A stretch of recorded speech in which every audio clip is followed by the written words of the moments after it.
ইব্রাহিম এমন এক নবী, কিয়ামতের দিন আল্লাহ তাআলা সর্বপ্রথম যাকে জান্নাতের পোশাক পরাবেন তিনি হযরত ইব্রাহিম। রাসূলুল্লাহ সাল্লাল্লাহু আলাইহি ওয়াসাল্লাম বলেছেন, ইহশারুন নাস ইয়াওমাল কিয়ামাতি হুফাতান উরাতান গুরলা।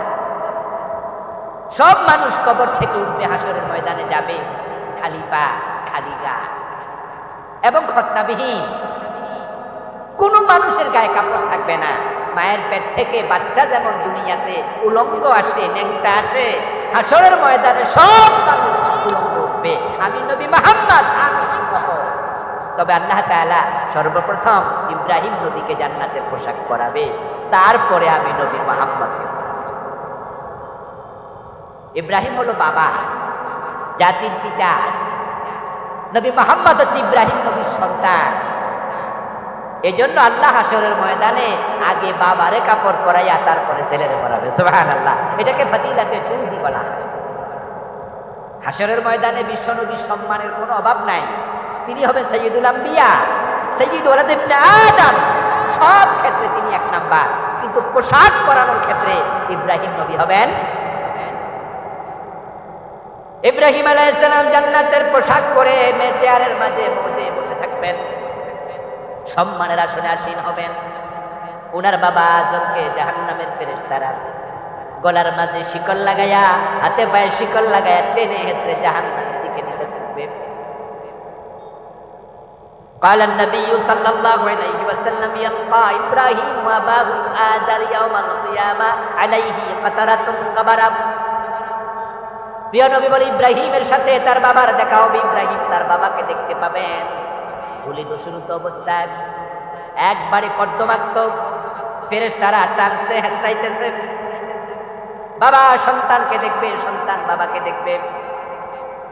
ইব্রাহিমকে মৌজে সম্মানে দেখে, জান্নাতি পোশাক পরিহিত বসা অবস্থায় দেখে আজর ফেলফেল নয়নে তাকায়া থাকবে আর বুঝাবে, ইব্রাহিম তুমি আমার জন্য আল্লাহর কাছে সুপারিশ করো। ইব্রাহিম আলাইহিস সালাম বাবার দিকে তাকিয়ে বলবেন, আলাম আকুল লাকা আল্লা তাসিনি। ও বাবা আজর, আজকে আমার দিকে আজকে নয়ন সে মেলে তাকায় আসো, ফেলফেল করুণা দৃষ্টি। কিন্তু দুনিয়ায় থাকতে তোমাকে কি আমি বলিনি আমি নবী? আমার অবাধ্য হয়েও না।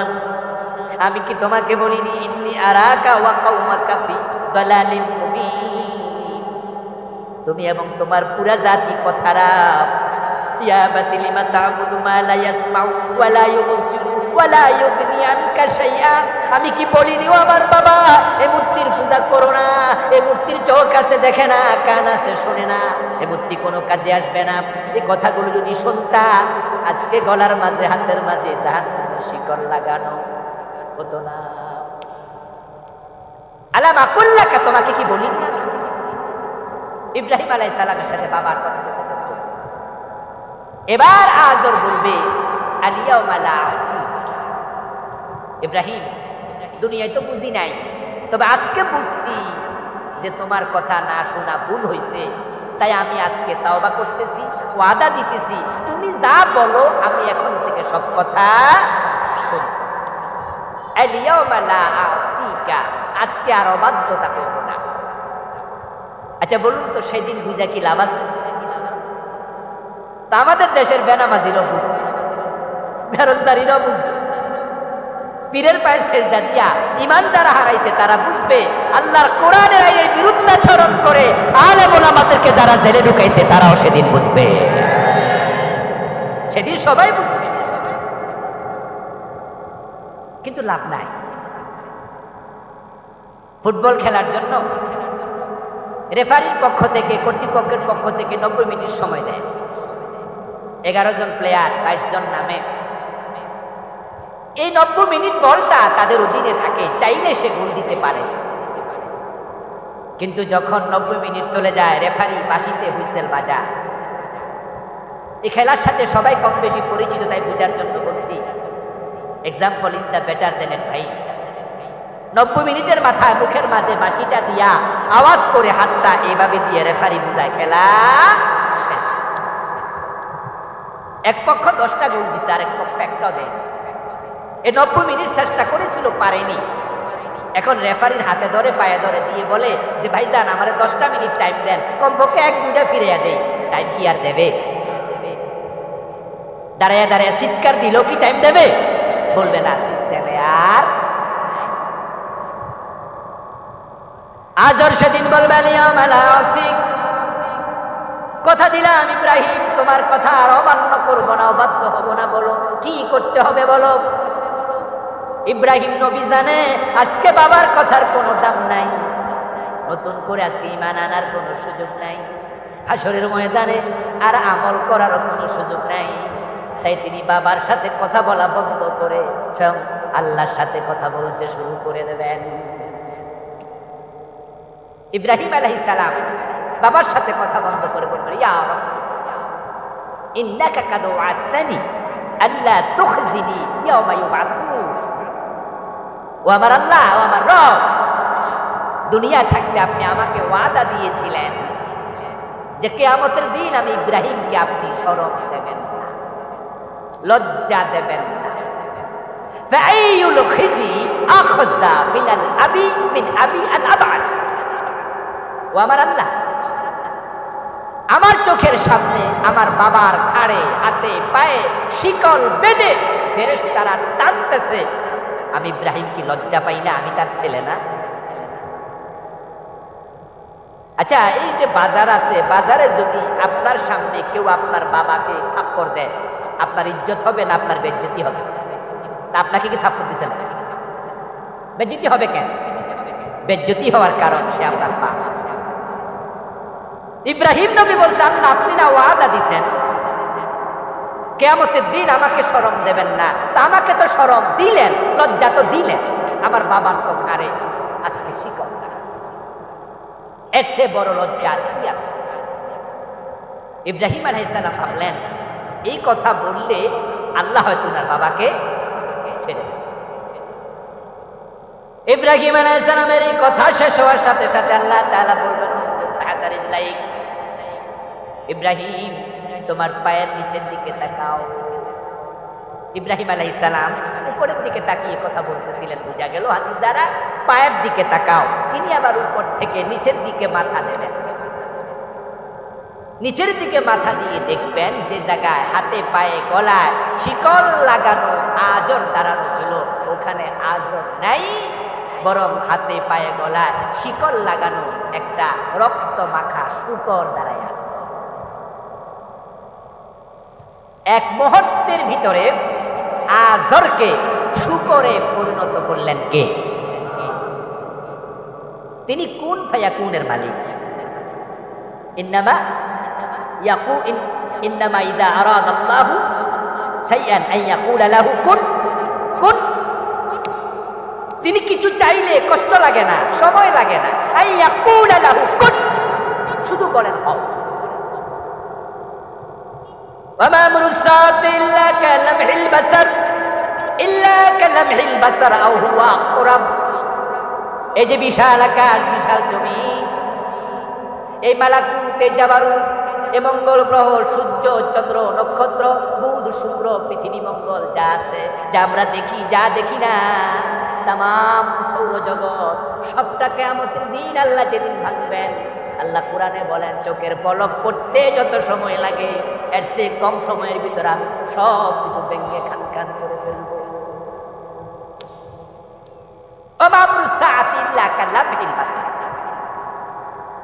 আমরা যে চোখের পলক ফেলি এটাতে কিন্তু মাইক্রো সেকেন্ড সময় লাগে, পুরো 1 সেকেন্ড লাগে না। 60 সেকেন্ডে 1 মিনিট, 60 মাইক্রো সেকেন্ডে 1 সেকেন্ড। আপনার চোখের পলক পড়তে যা লাগে আল্লাহ বলে আমি আর সে কম সময়ের ভিতরে तमाम সৌরজগৎকে ভেঙে দেব। আইয়াকুলা লাহু কুন। ইব্রাহিম আলাইহিস সালামের বাবা আজর হয়ে যাবে একটা শূকর। এবার আল্লাহ তাআলা ফেরেশতাদেরকে বলবেন এই শূকরটাকে জাহান্নামে ফেলে দাও। ইব্রাহিম আলাইহিস সালামের সামনে উনার বাবাকে শূকর বানায়া আল্লাহ জাহান্নামে ফেলে দেবেন। ইব্রাহিম কিচ্ছু করতে পারবে না। আল্লাহ শূকর বানায়া আজরকে জাহান্নামে ফেলে বুঝালেন, ইব্রাহিম তোমাকে লজ্জা থেকে বাঁচিয়ে দিলাম, কিন্তু আজরকে জাহান্নাম থেকে বাঁচাবো না, কারণ আজরের ঈমান নাই, সে শিরক। আমার প্রিয় ভাইয়েরা, এবার আপনারা বলেন তো, যাদের ঈমানের অবস্থা খারাপ, আর আপনি যদি জান্নাতের আশা করেন, ইব্রাহিম নবীর বাবা পান, আপনি কেন? আপনি কে? আল্লাহ যা বলেন সেটা হালকা না চূড়ান্ত? সিরিয়াস, চূড়ান্ত। আল্লাহর কথার কোনো হেরফের হবে না। নূহ নবী, যাকে বলা হয় আউয়ালুর রাসূল ফিল আরদ, পৃথিবীতে প্রথম রাসূল হচ্ছে নূহ, প্রথম নবী আদম। নবী এবং রাসূল একটু পার্থক্য আছে না? আলেম ওলামা ভাইরা একটু কথা বলিয়েন, নবী রাসূলের পার্থক্য আছে না নাই? সকল রাসূল নবী, কিন্তু সকল নবী রাসূল না। যিনি কিতাব পেয়েছেন তাকে রাসূল বলে। নবীর সংখ্যা লাখ লাখ, কিতাবের সংখ্যা মাত্র কয়টা? 104খানা। রাসূলের সংখ্যা 313। একই সহিফা একাধিক নবীর উপর অবতীর্ণ হয়েছে, এই জন্য রাসূলের সংখ্যা বেড়েছে। রাসূলের সংখ্যা 313 জন, নবীর সংখ্যা লাখ লাখ অগণিত, কিতাবের সংখ্যা 104। যারা কিতাব পেয়েছে তাদেরকে রাসূল বলে, আর যারা শুধু নবুয়ত পেয়েছে, কিতাব পায় না, তাদেরকে কি বলে? নবী বলে। পৃথিবীতে প্রথম কিতাব প্রাপ্ত রাসূল হযরত নূহ আলাইহিস সালাম, আউয়ালুর রাসূল ফিল আরদ। নূহ আলাইহিস সালাম দাওয়াত দিয়েছেন 950 বছর। আবার উনাকে নবী শরঈ বলা হয়। নূহ আলাইহিস সালামের মাধ্যমে পৃথিবীতে শরীয়ত শুরু হয়। এর আগে হযরত শীস ছিলেন আলাইহিস সালাম, আল্লাহর নবী। হযরত আদম প্রথম নবী, আদমকে বলা হয় নবী জরাঈ। নূহকে বলা হয় নবী শরঈ। আদম আলাইহিস সালামের উপর শরীয়ত আসেনি, উনি তার সন্তানদেরকে কালেমা শিখিয়েছেন, আর শিখিয়েছেন কিভাবে ভাত রান্না করা লাগে, কিভাবে গরু জবাই করা লাগে, কিভাবে রান্না করতে হয়, ফসল উৎপাদন করতে হয়, জীবন ধারণের জন্য যা প্রয়োজন নবী আদম সন্তানদেরকে তাই শিখিয়েছেন। জেরা মানে শস্য দানা, উনাকে বলা হয় নবী জেরাঈ। যে নূহ হচ্ছে পৃথিবীতে প্রথম রাসূল, যে নূহ হচ্ছে শরীয়তের প্রথম নবী, শরীয়ত প্রাপ্ত, সে নূহ নবীর সন্তান ছিল 4 জন, 4 জন ছেলে, তার মাঝে একজনের নাম ছিল কেনান। কেনানের নাম আপনারা নতুন করে আজকে শুনছেন তা নয়, এই নামটা আমি আশা করি সবাই আগে জানেন। জানেন না? এবার আপনাদের কাছে আমি জিজ্ঞাসা করবো, যারা জানেন একটু জবাব দেন, কেনান কি জান্নাতি না জাহান্নামী? কারণ কেনান নবী নূহের উপর ঈমান আনে নাই, সে ছিল কাফের। আমার বন্ধু, জান্নাতে যাওয়ার জন্য প্রথম শর্ত ঈমান। ইব্রাহিম নাই, নূহ নবীর ছেলে কেনান কুফরি করেছে, জান্নাত নাই। যখন প্লাবন হলো, চারিদিক থেকে পানি, নূহ নবীর প্লাবনের সময় আকাশ থেকে বৃষ্টি বর্ষিত হলো, এবং মহিলারা রান্না করার জন্য যে মাটির মাঝে গর্ত করে চুলা বানায়, নূহ নবীর সময় এমন পানি এসেছিল, ওই চুলাগুলার ভিতর থেকে পানি বের হয়েছে। মুষলধারে আকাশ থেকে আল্লাহ বৃষ্টি দিয়েছেন, জমিনের গর্ত থেকে পানি বের করেছেন, ইভেন চুলার ভিতর থেকে। কোরআনে আল্লাহ বলে চুলা পর্যন্ত পুত্রে উঠেছে। উনি নৌকাটা বানাইছিলেন দোতলা, তবে বানাইছে তিনি একবারে শুষ্ক জায়গায়। উনার উম্মতরা জিজ্ঞাসা করছিল, ও নূহ, এরকম শুকনা জায়গায় নৌকা বানাও কেন? নূহ আলাইহিস সালাম বলছিল, ঈমান তো আনো নাই, পানিতে ডুববা মরবা। ওরা আবার পানি এখানে কি কও এসব, এখানে পানি করতে? নূহ নবী বলে আসতেছে। কয়েকদিন পরে যখন প্লাবন হলো, চারদিক পানিতে থই থই করছে, কেনানকে নূহ নবী বলতেছে, আমার সাথে যারা ঈমান আনছে তারা তো সবাই উঠে গেছে নৌকা, বাবা কেনান তুইও। ইয়া বুনাইয়া ইরকাব মা'না, কোরআনে আল্লাহ বলে, নূহ নবী বলছে ইয়া বুনাইয়া। বুনাইয়া শব্দের অর্থ হলো প্রিয় ছেলে, যদিও আরবিতে ইবনুন মানে ছেলে, বুনাইয়া তার তাসবিহ, ইবনুন মানে ছেলে, বলেন ইয়া ইবনি। ও আমার ছেলে এটা বলেন নাই, বলেছেন ইয়া বুনাইয়ার কাব্বানা, ও কলিজার টুকরা ছেলে পানিতে ডুবিস না, বাবা আমার সাথে আমার নৌকাতে উঠে যা। ওই নৌকাতে উঠেছিল মানুষের সংখ্যা 40। 950 বছর ঈমান আনছে 40 জন। কোন কোন মুফাসসির বলছে না, সেখানে সংখ্যা ছিল 80। এই 950 বছর ঈমান আনছে 80 জন। নূহ আলাইহিস সালাম তার ছেলেকে বলে তাদের মতো তুইও উঠ। কিন্তু কেনান জানতো নূহের নৌকায় উঠলে একটা টিকিট কাটা লাগে, ওই টিকিটটা হচ্ছে লা ইলাহা ইল্লাল্লাহ নূহুন নবিয়্যুল্লাহ। কেনান বলছে না না, তোমার এই নৌকায় উঠতে যেই টিকিট কাটা লাগে ওই টিকিট আমি কাটবো না, তুমি নবী এটা আমি মানি না। বলেন নাউজুবিল্লাহ। হকের পথে থাকা সহজ নয়। নিজের পরিবার বিরোধী হতে পারে, নিজের সন্তান বিরোধী হতে পারে, স্ত্রী বিরোধী হতে পারে। নূহ নবীর বউটা পর্যন্ত কাফের ছিল। 2 জন নবী স্ত্রী কাফের। কয়জন নবী? একজন নূহ, আরেকজন হযরত লূত আলাইহিস সালাম। নূহ নবীর বউ কাফের, নূহ নবীর ছেলে কাফের। আমার প্রিয় ভাই, নূহ আলাইহিস সালাম ছেলেকে ডাকে, ছেলেকে উঠবো না, পানিতে ডুববা। আর কি যে বলেন পানিতে ডুববো, সাবি ইলা জাবালিন ইয়াসিমুনি মিনাল মা, আমি ওই পাহাড়ের চূড়া উঠবো, তাহলে আর পানি সেখানে পৌঁছবে না। নূহ আলাইহিস সালাম বলে লা আসিমালিয়াও, আজকে তোরে কেউ বাঁচাতে পারবে না। ও কলিজার টুকরা ছেলে, ওঠ নৌকা, আজকে পাহাড়ও ডুবে যাবে। ছেলে ওঠে নাই, পানিতে ডুবে মরে গেল। নূহ আলাইহিস সালাম যখন দেখে কেনান পানিতে হাবুডুবু খাচ্ছে, ডুবে যাচ্ছে, মরে যাচ্ছে, তখন তিনি আল্লাহকে ডেকে বলে, আল্লাহ এরে তো ডাকলাম, এ তো ওঠে না। ইন্নাবনি বিনাহালি, আল্লাহ তুমি একটু বাঁচাও, তুমি একটু বাঁচাও, তার সম্মতি দাও, তাকে তুলে দাও, সে আমার পরিবারের লোক। আল্লাহ তাআলা এতটাই রেগে গেলেন, তিনি বললেন, ও নূহ লাইসা মিন আহলি। আল্লাহর সিদ্ধান্ত কত চূড়ান্ত হয় দেখেন। নূহ আলাইহিস সালাম বলে আমার ছেলে, আর আল্লাহ বলেনি তোমার ছেলে না, লাইসা মিন আহলিক, আল্লাহ কয় তার সাথে তোমার পরিবারের কোনো সম্পর্ক আর। দুনিয়ায় থাকতে আল্লাহ তাআলা কেনানকে তার পরিবারের সদস্য থেকে নাম কেটে দিলেন। কেনান চিরস্থায়ী জাহান্নামী হবে। এবার আপনারাই বলুন তো, নবীর ছেলে ঈমান না থাকলে কেনান যদি জাহান্নামী হয়, এখন ঈমান ছাড়া যদি আমরা মরে যাই, আমাদের উপায় আছে নাকি? ঈমান ঈমান ঈমান এটা লাগবে। এখন এই ঈমানটা বাংলাদেশে সবচেয়ে কম। আবার বলছি, ভালো করে শুনুন, যেটা ছাড়া জান্নাতের ধারে কাছে যাওয়া যাবে না সেটা হলো ঈমান। আর বাংলাদেশে এটাই সবচেয়ে। টুপিওয়ালা অনেক, এই যে মাঠের দিকে তাকান, টুপিওয়ালার অভাব নেই। দাড়িওয়ালা আছে হাজার হাজার, পাঞ্জাবিওয়ালা আছে, হাজি আছে, নামাজি আছে। মসজিদে যাবেন জুমার দিন ঢাকা শহরে, এক এক মসজিদ 3 তলা 4 তলা 5 তলা। আমি একটা মসজিদে জুমা পড়াই, ওটাও 5 তলা, 2 তলা পর্যন্ত এসি করা।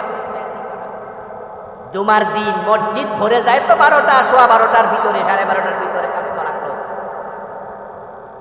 তারপরে যারা আছে রাস্তায় 1 মাইল পর্যন্ত চলে যায়, আধা মাইলের উপরে চলে যায়, প্রায় 1 মাইল। শুধু আমার মসজিদ না, ঢাকায় 3 তলা 4 তলা 5 তলা 6 তলা সব মসজিদে লোকে লোকারণ্য। জুমার দিন অভাব নাই মুসল্লি, দাড়িওয়ালা টুপিওয়ালার অভাব নাই, কিন্তু ঈমানওয়ালার বড় অভাব। আল্লাহ তাআলা বলেন, মা ইউমিনু আকতারুহুম বিল্লাহি ইল্লা ওয়া হুম মুশরিকুন। কোরআনে আল্লাহ বলেন, এই মানুষগুলোর অধিকাংশ তারা আল্লাহর উপর ঈমান আনবে, তবে শিরিক করে এগুলো আবার মুশরিক হয়ে যাবে।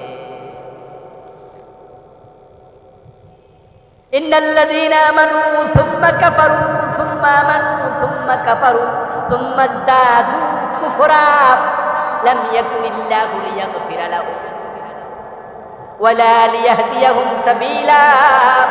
ঈমান আনবে আবার কাফের হয়ে যাবে, কুফরি করবে। ঈমান আনবে আবার কাফের হয়ে যাবে, ঈমান আনবে আবার শিরিক করে মুশরিক হয়ে যাবে। এরকম অবস্থা চলতে চলতে এমন এক জামানা আসবে, ইয়াতি আলান নাসি জামানুন ইয়াজতামিউনা ফিল মাসাজিদ লাইসা ফীহি মুমিনুন। আমার রাসূল ভবিষ্যৎবাণী করছেন এমন এক জামানা আসবে যেই জামানার মানুষগুলো মসজিদে জামাতের সাথে নামাজ পড়বে কিন্তু একটারও ঈমান থাকবে না। ইয়াজতামিউনা ফিল মাসাজিদ, তারা মসজিদে একসাথে বসে জিকির করছে, নামাজের পরে গাছ করবে, গাছ বসেন, বহুশ ফায়দা হবে, বসেন বসেন, ওয়াজ হবে, নসিহত হবে, গোল করে হালাকা তৈরি করবে, জিকির করবে, নামাজের পরে জিকির হবে, জামাতে সবাই মিলে নামাজ পড়বে। ইয়াজতামিউনা, তারা একত্রিত হবে ফিল মাসাজিদ, মসজিদ, লাইসা ফীহি মুমিন, ইমাম, মুয়াজ্জিন, মুসল্লি একটাও না, এমন জামানা আসবে। قال النبي صلى الله عليه وسلم تكون بين الساعة فتن كقطع الليل المسلم يصبح فيها الرجل مؤمنا فيمسي كافرا ويمسي مؤمنا فيصبح كافرا ويبيع أقوام دينهم بعرض من الدنيا। প্রিয় নবী ভবিষ্যৎবাণী করছেন কিয়ামতের আগে এমন অবস্থা হবে, সূর্য ডুবে গেলে যেমন আধার চারদিক থেকে আসে, কিয়ামতের আগে পৃথিবীর চারদিক থেকে কুফরি বের হবে। কি বের হবে? এই কথা বলেন ভাইরা, কি বের হবে? কুফরি বের হবে কিয়ামতের আগে চারদিক থেকে। সূর্য ডুবলে যেমন চারদিক থেকে অন্ধকার আসে, রাসূল উদাহরণ দিচ্ছেন কিয়ামতের আগে কুফরি বের হবে। ইউসবিহু ফিহা রাজুলু মুমিনান ফায়ুমসি কাফিরা। আর ওই সময় তোমরা যারা জীবিত থাকবে সাবধান সাবধান সাবধান, কারণ মানুষেরা সকালবেলা মুমিন থাকবে, সন্ধ্যাবেলায় কাফের। সন্ধ্যাবেলায় মুমিন থাকবে, সকালবেলা কাফের। ওয়ায়াবিউ আকওয়ামুন দীনাহুম বিআরাদিন মিনাদ দুনিয়া। ঈমান যাদের আছে, দ্বীন যাদের আছে, তারা দুনিয়ার ক্ষমতা, টাকার কাছে মাথা নত করে নিজের ঈমান বিক্রি করে দেবে। দ্বীন শুধু ক্ষমতার জন্য, টাকার জন্য, সরকারের একটু সুবিধা পাওয়ার জন্য জালেমদের সাথে হাত মিলায়, নাস্তিকদের সাথে হাত মিলায়, এমন আলেমও আছে না নাই? শাহবাগের মোড়ে নাস্তিকদের সাথে কি হাত মিলিয়েছে এমন আলেম বাংলাদেশেও। রাসূল 1400 বছর আগে বলেছে, এই হাদিসগুলো এখন মিলে যাচ্ছে। ইয়াতি আলান নাসি জামানুন الصابر منهم على دينه كالقابض على الجمر। আমার রাসূল ভবিষ্যৎবাণী করতেছেন এমন এক জামানা আসবে, যেই জামানা যাদের ঈমান আছে তারা এতটাই বিপদে পড়বে, হাতের মাঝে আগুনের কয়লা রাখা যত কঠিন, দিনের উপরে ঈমান নিয়ে টিকে থাকা তত কঠিন হবে। যারা প্রকৃত ঈমানদার দেখবেন তারা সত্য কথা বলে, কোরআনের আইনের কথা বলে, তাই তারা বিনা দোষে মামলার আসামি হইয়া রাস্তায় রাস্তায় ঘরে নিজের ঘরেও ঘুমাতে পারে না। আপনি বলবেন যে রাসূলের হাদিস, হাতের মাঝে কয়লা রাখা যত কঠিন, ঈমান রাখা, দিনের উপরে টিকে থাকা তত কঠিন। কই হুজুর, আমার তো কোনো কঠিন কিছু দেখি না, আমি তো নামাজ পড়ি, রোজা রাখি, আমি তো কালেমা পড়ি, আমি তো মুমিন, তো আমার কাছে কঠিন কিছু নাই। আমি বলবো দোস্ত, তুমি কঠিন বা বিপদে কেমনে পড়বা? তুমি তো ইসলাম অর্ধেক মানো, তুমি তো হক কথা বলো না, জালেমের সাথে আতাত করে চলো। সমাজের অন্যায় অনাচার দেখে তোমার কষ্ট লাগে না, বদ্দিনী দেখে তোমার টেনশন হয় না। আমার প্রিয় ভাই, রাসূলুল্লাহ বলছেন মানুষগুলো সকালবেলা মুমিন, সন্ধ্যাবেলা কাফের হবে। প্রশ্ন হলো কেমনে কাফের হবে? উত্তর তো রাসূল নিজেই দিলেন, চারদিক থেকে কুফরি বের হবে।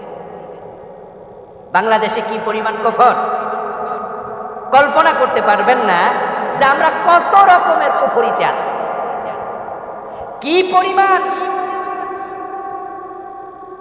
পরিমাণ শিরকে দেশে, কল্পনা করতে পারবেন না যে আমরা কত শিরকের ভিতরে ডুবে আছি।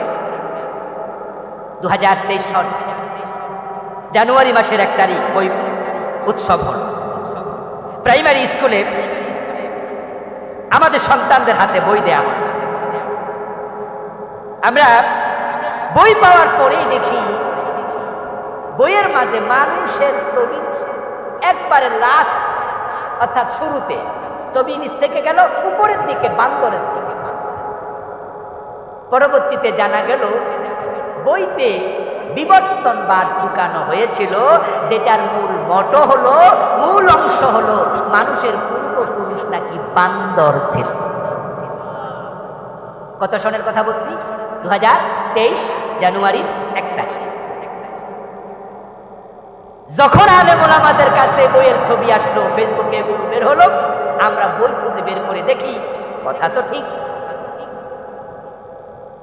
এখন আমাদের দেশে মানুষ বান্দর ছিল, এই বিশ্বাস কি আমরা কেউ করি? আপনারা বলুন তো, প্রথম মানুষ কি বান্দর না আদম? মানুষের শুরু কার থেকে? বান্দর থেকে না আদম থেকে? এই কথাটা আল্লাহর কোরআনে আছে না নাই? আচ্ছা, আল্লাহর কোরআনে এটা আছে। কুফরি কাকে বলে? কুফরি বলা হয় আল্লাহর কোরআনে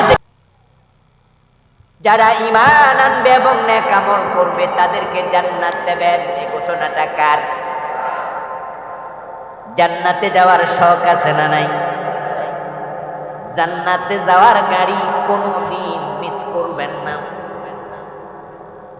জান্নাত যদি মিস হয়, আপনার মতো হতভাগা কেউ নাই যে জান্নাত পায় নাই, সে কিচ্ছু পায় নাই।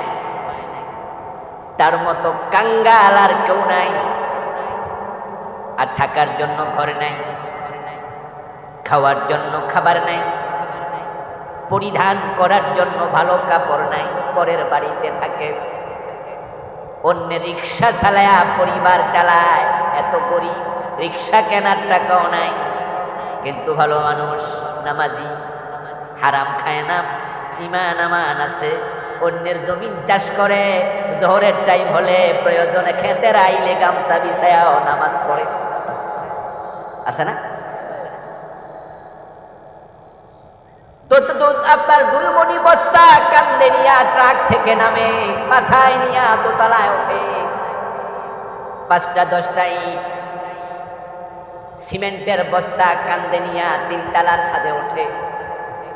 চৈত্র মাসে এত কষ্ট করার পরও রোজা ভাঙে না, এমন 2-4 জন শ্রমিক আছে না নাই? ঈমান এনেছে, নেক আমল করেছে। দুনিয়া যত গরিব হোক, যদি জান্নাত পায় তার মতো ধনী আর কেউই নাই। 1000 কোটি টাকা আছে, বিঘা বিঘা জমিন আছে, বাড়ি আছে, গাড়ি আছে, নারী আছে, ক্ষমতা আছে, সব আছে, কিন্তু জান্নাতীর তালিকায় নাম নাই। এমপি হোক, মন্ত্রী হোক, প্রেসিডেন্ট হোক, জান্নাতীর তালিকায় যার নাম নাই, সে ধনী নয়, সে হলো সবচেয়ে হতভাগা, কাঙ্গাল, গরিব। কারণ দুনিয়া আসতে সব মানুষ একরকম, যাওয়ার সময় একরকম। টাকা পয়সা ক্ষমতা কিছু সাথে যাবে না, সাথে যাবে ঈমান এবং নেক আমল, ঠিক না? তো যার ঈমান নাই, নেক আমল নাই, তার কপালে জান্নাত নাই। জান্নাত হলো মুমিনের জীবনের চূড়ান্ত লক্ষ্য, একমাত্র লক্ষ্য।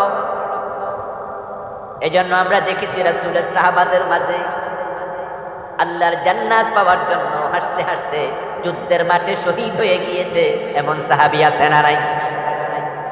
জান্নাতের জন্য ছিলেন তারা পাগল পাড়া। প্রিয় নবী সাল্লাল্লাহু আলাইহি ওয়াসাল্লাম যুদ্ধের মাঠে বিরতি চলাকালে তাবুর মাঝে সাহাবাদেরকে এনকারেজ করছিলেন, যুদ্ধের ব্যাপারে উৎসাহিত করছিলেন। এর মাঝে একজন সাহাবী দাঁড়ায়া দাঁড়ায়া রাসূলের কথা শুনতেছে, হাতের মাঝে খেজুর এবং খেজুর মুখে দিয়ে খাচ্ছে। প্রিয় নবী সাল্লাল্লাহু আলাইহি ওয়াসাল্লাম যখন যুদ্ধের ব্যাপারে, শাহাদাতের ব্যাপারে উৎসাহিত করছিলেন, ওই সাহাবী রাসূলুল্লাহর আলোচনার মাঝখানে হাত তোলা দিয়ে বললেন, ইয়া রাসূলুল্লাহ, আমার একটি প্রশ্ন আছে। প্রিয় নবীজি বললেন, কি বলতে চাও বলো। ওই সাহাবী জবাব দিলেন, এই যে আপনি যুদ্ধের কথা বলছেন, শাহাদাতের কথা বলছেন, আমি যদি শহীদ হয়ে যাই, আমি জানতে চাই শহীদ হলে পুরস্কার কি পাবো। রাসূলুল্লাহ জবাব দিলেন, যদি শহীদ হও সাথে সাথে আল্লাহর জান্নাত পেয়ে যাবে। ওই সাহাবী খেজুর খাওয়া বন্ধ করে দিলেন, হাতের খেজুরগুলো ফেলে দিয়ে তিনি বললেন, যদি শহীদ হলে সরাসরি জান্নাত পাওয়া যায়, তাহলে খেজুর খেয়ে আর সময় নষ্ট করতে চাই না। নিজের তাঁবুর দিকে দৌড়ে গেলেন, তলোয়ার হাতে নিলেন, রাসূলুল্লাহর সাথে যুদ্ধের মাঠে গিয়ে শহীদ হয়ে গেলেন। যুদ্ধ শেষ। যারা সেদিন শহীদ হলেন তাদের লাশগুলো একসাথ করা হলো। রাসূল সাল্লাল্লাহু আলাইহি ওয়াসাল্লাম দেখার জন্য গেলেন। হাঁটতে হাঁটতে ওই যুবক বরাবর যখন দাঁড়ালেন, অন্য একজন সাহাবী প্রিয় নবীকে স্মরণ করে দিলেন, ইয়া রাসূলুল্লাহ, এই হলো সেই যুবক যে আপনাকে প্রশ্ন করেছিল শহীদ হলে কি পাওয়া যায়। আপনি বলেছিলেন ডিরেক্ট জান্নাত। সে হাতের খেজুরগুলো আর খায় নাই, বলেছিল সময় নষ্ট করব না। আমার রাসূল তখন বললেন, তোমরা সাক্ষী থাকো, সে এই মুহূর্তে আল্লাহর জান্নাতে নেয়ামত পাচ্ছে। আল্লাহর জান্নাতের জন্য সাহাবারা পাগল পারা ছিলেন। আল্লাহর জান্নাতে যাওয়ার জন্য সাহাবীদের অনুসরণ করে আমাদেরও চেষ্টা প্রচেষ্টা পাগল পারা হওয়া দরকার আছে না নাই? জান্নাতে যেতে হলে চেষ্টা করতে হবে। আল্লাহ তাআলা কোন মানুষকে তিনি জোর করে ঈমান দেন না। জান্নাতে যাওয়ার জন্য ঈমান শর্ত 1 নাম্বার, 2 নাম্বার নেক আমল। আপনি যদি নিজে ঈমানের পথে না আগান, আল্লাহর একটা নিয়ম হলো আল্লাহ জোর করে কাউকে ঈমান দেন। এবং যে ঈমানের দাওয়াত দেওয়ার জন্য নবী মুহাম্মদকে পাঠাইলেন, নবী মুহাম্মদ সাল্লাল্লাহু আলাইহি ওয়াসাল্লাম আল্লাহ তাআলা বলেন, লাস্তা আলাইহিম বিমুসাইতির। হে নবী, আপনি নিজেও কখনো কাউকে ঈমান আনার জন্য জবরদস্তি করবেন না। ফাযাক্কির ইন্নামা আনতা মুযাক্কির, বরং আপনি উপদেশ দেন, নসিহত করুন। আপনাকে আমি নসিহত করার দায়িত্ব দিয়েছি, মা আলাইকা ইল্লাল বালাগ। কোরআনে আল্লাহ বলছেন আপনার দায়িত্ব হলো মেসেজগুলো মানুষের কানের মাঝে পৌঁছিয়ে দেয়া। লা ইকরাহা ফিদ্দীন, বরং দ্বীনের ব্যাপারে কোনো জবরদস্তি চলবে না, বাড়াবাড়ি চলবে না। আমি আল্লাহ কাউকে জোর করে ঈমান দেই না, এবং আপনি নবী মুহাম্মদ ঈমান আনার জন্য আপনিও জোর করবেন না। এবার আপনারাই বলেন তো, জান্নাতে যেতে হলে ঈমান দরকার আছে না নাই? এখন ঈমান আল্লাহ জোর কইরা দেয় না, নবীও দেয় না। এতে বোঝা যায় জান্নাতে যেতে হলে নিজে আগ্রহ করে ঈমান আনা লাগে। আল্লাহ জোর করে দেবে না, নবীও জোর করে দেয়। আপনার আগ্রহ থাকা লাগবে। আল্লাহর কাছে জাহান্নাম থেকে পরিত্রাণ চাওয়া লাগবে। আল্লাহর কাছে জান্নাত পাওয়ার জন্য দরখাস্ত করা লাগবে। আর আপনার আগ্রহের দিকে তাকায় আল্লাহ যদি খুশি হয়ে যায়, তাহলে আল্লাহ বেলালের মতো আপনার কলিজার মাঝে ঈমান এমন ভাবে ঢুকাইয়া দেবে, জালেমরা গলায় রশি লাগায় ঈমান থেকে চুল পরিমাণ সরাতে পারবে না। আল্লাহ যদি খুশি হয়ে যায় আপনার প্রচেষ্টা দেখে, আল্লাহ আপনাকে ঈমান দেবেন। কোরআনে আল্লাহ তাআলা বলেছেন, আল্লাযীনা জাহাদু ফীনা লানাহদিয়ান্নাহুম সুবুলানা। আমার রাস্তায় যারা চলতে চায়, আমি আল্লাহ তাদেরকে আমার পথে চলা সহজ করে দেই। আরেক আয়াতে বলেছেন, ইন তানসুরুল্লাহ ইয়ানসুরকুম। তোমাকে আমি ঈমান দেব না জোর করে, আমার নবীও দেবে না, তবে তুমি যদি আগাও আমি তখন দেব। ইন তানসুরুল্লাহ ইয়ানসুরকুম। যদি তোমরা আল্লাহকে সাহায্য করো, আল্লাহর পথে চলতে চাও, তাহলে আল্লাহর পক্ষ থেকে সাহায্য নিয়ে আসবে। সুবহানাল্লাহ। আমার বন্ধু, আপনার প্রচেষ্টা লাগবে। আপনার আগ্রহের দিকে তাকাই আল্লাহ জান্নাতের পথে চলা সহজ করে দেবেন। রাসূলুল্লাহ সাল্লাল্লাহু আলাইহি ওয়াসাল্লাম বলতেছেন, মান সাআলাল্লাহাল জান্নাতা সালাসা মাররাত ক্বালাতিল জান্নাতু আল্লাহুম্মা আদখিলহুল জান্নাহ ওয়া মান ইসতাআযা মিনান নারি সালাসা মাররাত ক্বালাতিন নারু আল্লাহুম্মা আজিরহু মিনান নার। ইবনে মাজাতে এসেছে হাদিস খানা। আল্লাহর হাবিব বলছেন, যে ব্যক্তি আল্লাহ তাআলার কাছে 3 বার জান্নাত চাইবে, আল্লাহ আমারে জান্নাত দাও, আল্লাহ আমারে জান্নাত দাও, আল্লাহ তুমি আমাকে জান্নাত দাও, আল্লাহুম্মা ইন্নী আসআলুকা রিদাকা ওয়াল জান্নাহ ওয়া আউযু বিকা মিন সাখাতিকা ওয়া আযাবিন নার।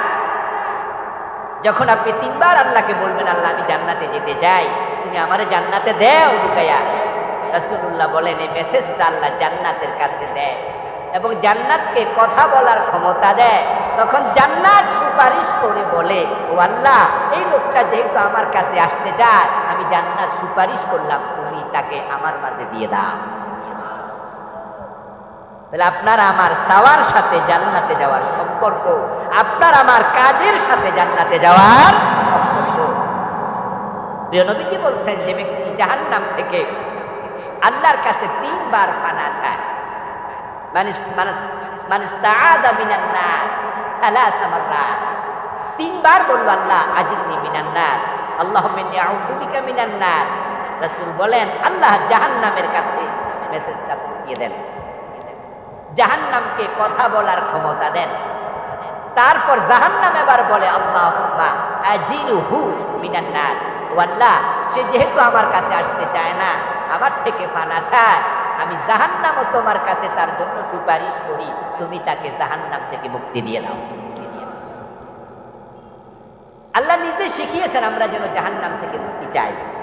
রব্বানা আতিনা ফিদ দুনিয়া হাসানা ওয়া ফিল আখিরাতি হাসানা ওয়া কিনা, বলেন ওয়া কিনা আযাব। আল্লাহ শিখাচ্ছে, প্রিয় নবীজি বলেছেন এই দোয়ার সে জামে মানে আর কোনো দোয়া নেই।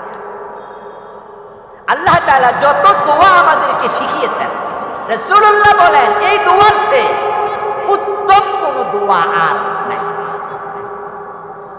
রব্বানা, ও আমার রব, আতিনা ফিদ দুনিয়া হাসানা, দুনিয়াতে তুমি আমাকে কল্যাণ দাও, দুনিয়ার কল্যাণ ঈমান, নেকামল, হালাল কামাই, সুস্থতা, দুনিয়ার নেক যত আছে কল্যাণ যত আছে আল্লাহ তুমি আমারে দাও। ওয়া ফিল আখিরাতি হাসানা, আখিরাতের হাসানা মানে জান্নাত। সুবহানাল্লাহ পড়েন, আমার আখিরাতে জান্নাত দাও। এরপরে এবার শেষে বললেন ওয়া কিনা আযাবান নার। আল্লাহ শিখাচ্ছে দোয়া, তুমি বলো আল্লাহ আমাকে জাহান্নাম থেকে পরিত্রাণ দাও, মুক্তি দাও। তাহলে আল্লাহর কাছে জান্নাত চাওয়া এবং জাহান্নাম থেকে পরিত্রাণ চাওয়ার জন্য শিখিয়েছেন স্বয়ং আল্লাহ। চাইতে হবে, চেষ্টা করতে হবে, না চাইলে, চেষ্টা না করলে জান্নাত পাওয়া যায় না। আমার প্রিয় ভাইয়েরা, আপনাদের সাথে আমি কিছু কথা প্রশ্নের উত্তরের আলোকে বলবো, আপনারাও একটু বলবেন, যারা বোঝেন কথায় কথা আসবে, বুঝতে সহজ হবে। যারা জবাব জানেন, সহজ সহজ প্রশ্ন, সহজ জবাব, এটা আওয়াজ করে বলবেন তো, জান্নাত বানিয়েছেন কে? জান্নাতের মালিক কে? কোন পীর, বুজুর্গ, অন্য কেউ চাইলে কি আপনাকে জান্নাত দিতে পারবে? জান্নাতের মালিক কে? জান্নাত দেবেন কে? যিনি বানাইছেন, যিনি মালিক, যিনি দিবেন, তিনি বললেন জান্নাতে যেতে হলে আমি মাত্র 2টি শর্ত দিলাম, পালন করো, আমি আল্লাহ তোমাকে জান্নাত দেব। সূরা বুরুজের 11 নম্বর আয়াত, ইন্নাল্লাযীনা আমানু ওয়া আমিলুস সালিহাতি লাহুম জান্নাতুন তাজরি মিন তাহতিহাল আনহার যালিকাল ফাওজুল কাবীর। নিশ্চয় যারা ঈমান এনেছে এবং নেক আমল করেছে, আমি আল্লাহ তাদের জন্য এমন জান্নাত বানাইছি যার তলদেশ দিয়ে নহর প্রবাহিত আছে। ঈমান আনবেন এবং নেক আমল করবেন। আল্লাহ তাআলা কোরআন মাজিদে সূরা কাহফে না, সূরা বুরুজে না, আরো অনেক জায়গায় বলছে 2টা কাম তোমরা করো, আমি আল্লাহ জান্নাত দিয়ে দেব। যে আল্লাহ জান্নাত দেবেন সে আল্লাহ 2টি শর্ত দিলেন। এবার একটু শুনুন প্রিয় ভাইরা, ওই শর্ত যদি পূর্ণ না করেন, জান্নাতে যাওয়ার শখ থাকবে, এই শখ পূরণ হবে না। আমাদের দেশের লোকেরা জান্নাতে সবাই যেতে চায়, কিন্তু ঈমান এবং নেক আমলের ব্যাপারে তারা বড় বেখবর। কোন কাজ করলে ঈমান থাকে সেটা বুঝে না, তাই ঈমান আনার পরেও অসংখ্য লোক শিরক, ঈমান আনার পরেও কুফর করে, ঈমান আনার পরে নিজের কলবের ভিতরে মুনাফিকি ঢুকাইয়া রাখছে, এমন হাজার হাজার নামাজি হাজি বাংলাদেশে। আমার প্রিয় ভাই, মসজিদে গিয়ে আল্লাহকে সেজদা দেয়, ওই লোকটা আবার দরবারে যাইয়া পীরের পায়ে সেজদা দেয়, এমন নামাজি বাংলাদেশে আছে কিনা? আচ্ছা বলুন তো, পীরের পায়ে সেজদা দিলে কি ঈমান থাকে? মাজারে সেজদা দেয়, পীরের পায়ে সেজদা দেয়, এমন সাধারণ মানুষ শুধু নয়, আলেম ওলামাদের মাঝেও মাজারে সেজদা দেয় এমন কিছু হতভাগা আলেম আছে না নাই? মানুষ যখন শিরক করে তার ঈমান থাকে না। অথচ জান্নাতে যাওয়ার জন্য 1 নাম্বার শর্তটাই হলো ঈমান। আল্লাহ যা বলেন সেটা কিন্তু চূড়ান্ত হয়, মনে রাখবেন। আল্লাহর কোন কথাকে কখনো হালকা ভাবে নেওয়া যাবে না। মাকে বিয়ে করা হারাম, এই কথা আল্লাহ কোরআনে মাত্র একবার বলেছেন। কয়বার? হুররিমাত আলাইকুম উম্মাহাতুকুম। সূরা নিসাতে আল্লাহ একবার বলেছেন তোমাদের মা তোমাদের জন্য বিয়ে করা হারাম। একবার বলার কারণে কিয়ামত পর্যন্ত কোন সন্তান তার মাকে আর বিয়ে করতে পারবে না। দেখেন লক্ষ্য করে, আল্লাহ একবার বলল চূড়ান্ত, এর হেরফের হবে না। ওযুর ফরজ কয়টা? আমি বলেছি কিছু প্রশ্ন করব, সহজ সহজ জবাব দিয়ে। ওযুর ফরজ কয়টা? কোরআনে আল্লাহ এই কথা কয়বার বলেছে? মাত্র একবার, সূরা আল মায়েদা একবারই বলেছে। ইযা কুমতুম ইলাস সালাতি ফাগসিলু ওজুহাকুম ওয়া আইদিয়াকুম ইলাল মারাফিক ওয়ামসাহু বিরুসিকুম ওয়া আরজুলাকুম ইলাল কাবাইন। আল্লাহ ওযুর ফরজ 4টা শুধু একবার বলেছে একটি আয়াতে। এতটাই চূড়ান্ত, এতটাই চূড়ান্ত, তিনি যা বলেন সেটাই ফাইনাল। এখন কোন ব্যক্তি প্রচন্ড শীতের মাঝে ওযু করার জন্য গেল, মুখ ধুইলো, হাত ধুইলো, মাথা মাসে করলো, মনে মনে ভাবলো পা ধুইব না, পা না ধুইয়া 3 ফরজ আদায় করে মসজিদে চলে গেল, সুন্দর করে ফজরের নামাজ শেষ করে দিল। বলুন তো 3 ফরজের কারণে ওই নামাজ হয়েছে না বাতিল? সওয়াব হইবে 50% না 80% না 0? তো 3টা ফরজ না মানলো। আল্লাহ বলেছেন 4, এখানে 3 চলবে না। 17 মাসে রিকশাওয়ালা রোজা রেখেছে, তামাম দিন রিকশা চালায়া ভালো টাকা কামাই হয়নি। আসরের টাইমে আপনাদের বড় মসজিদে যায় হুজুরের সাথে নামাজ আদায় করে কানে কানে বলে, হুজুর সারাদিন রিকশা চালাইলাম, কিন্তু চাল কেনার টাকা পেয়েছি, তরকারি কেনার টাকা নাই। আসর থেকে মাগরিব পর্যন্ত রিকশা চালাইলে হয়তো তরকারির টাকা মিলবে, কিন্তু এতটাই পিপাসা লাগছে, ক্ষুধাও লাগছে, রিকশা চালানোর মতো বল নাই। এখন কি করি? যদি রোজা রাখি বাকি সময়, তাহলে চাল কেনা আছে দেন, আর আমি ইফতারটা করে ফেলি আসরের টাইমে, আর বাকি সময় রিকশা চালাই, চালও কিনবো, ডালও কিনবো, রোজাটাও মোটামুটি হইল। হুজুর কয় আপনি গরিব মানুষ, 14 ঘন্টার রোজা 13.5 ঘন্টা হইয়া গেছে, আর আধা ঘন্টা 1 ঘন্টা ব্যাপার না, 80% পাইছেন, যান ইফতার কইরা আর বাকি সময় রিকশা চালান। আল্লাহ তাআলা ওই 12 ঘন্টা রোজা রাখার কারণে 13 ঘন্টার কারণে সওয়াব দেবে 80% না বাতিল? হুজুরের ফতুয়ার দাম 1 পয়সাও, কারণ আল্লাহ বলেছেন সুম্মা তিম্মুস সিয়ামা ইলাল লাইল। রোজা যখন রাখবা সূর্য ডোবা পর্যন্ত রাখো, যদি 1 মিনিট আগে জেনে বুঝি ইফতার করো, বাকি রোজার 1 আনা দাম। নামাজের মাঝে 13টা ফরজ আছে, আর কান আকাম 13 ফরজ। কোন মুসল্লি 12 ফরজ আদায় করলে 1 ফরজ বাদ দিল, ওই 12 ফরজের দাম কত? আমি আশা করি বুঝাই ফেলতে পারছি। আল্লাহ যা বলেন সেখানে কোনো ডিসকাউন্ট নাই, চূড়ান্ত। এখন জান্নাতে যাওয়ার জন্য নেক আমল এবং ঈমান সত্য দুইটা। ইন্নাল্লাযীনা আমানু ওয়া আমিলুস সালিহাতি কানাত লাহুম জান্নাতুল ফিরদাউসি নুজুলা। যারা ঈমান আনবা, নেক আমল করবা, তাদের জন্য জান্নাতুল ফিরদাউস বানাইছি। জান্নাতে যাওয়ার শখ আমাদের সবার আছে। এখন যেতে হলে শর্ত কয়টা পূরণ করা লাগবে? এই দুই শর্তের মাঝে এক শর্ত মানবেন, আরেক শর্ত মানবেন না, কপালে জান্নাত নাই। বাংলাদেশের লোকদের সমস্যা হয়েছে অধিকাংশের, তারা ডিসকাউন্ট খোঁজে সব জায়গায়। এই জন্য দেখবেন যে দোকানে লেখা আছে একদম, ওখানে যাইয়া কয় দাম কত?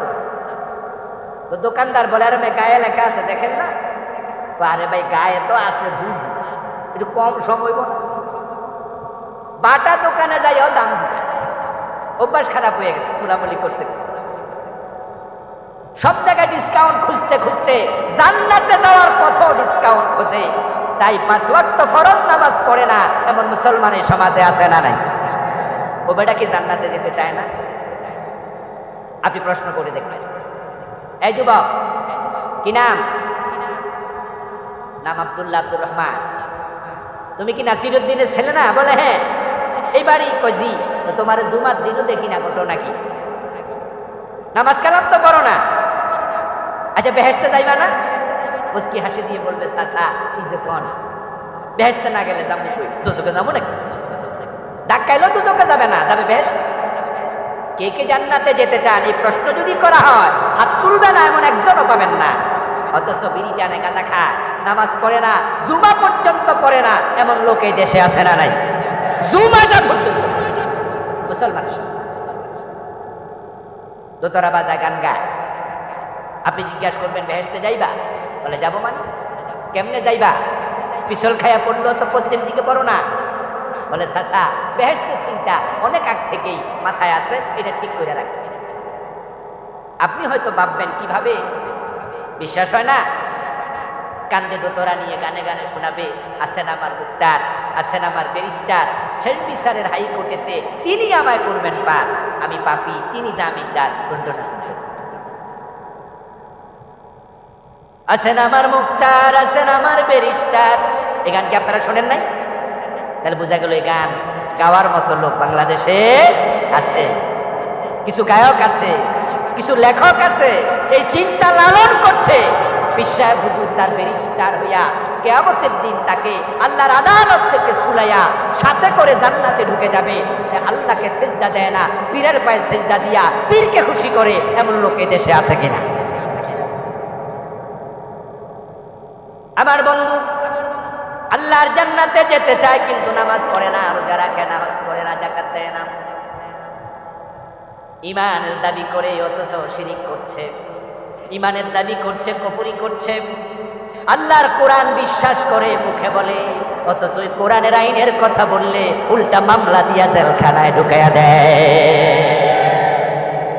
কোরআনের আইন মানে না, আরেকজন বলে কেন তারও জানে, ওরেও বাড়িতে ঘুমাইতে দেয় না। অত সেই লোকটাও বলে জান্নাতে যাবেন, বলে হুজুর কি যে কোন জান্নাতে যাব না। আপনি জান্নাতে যাবেন অথচ আপনি শর্ত পূরণ করবেন না।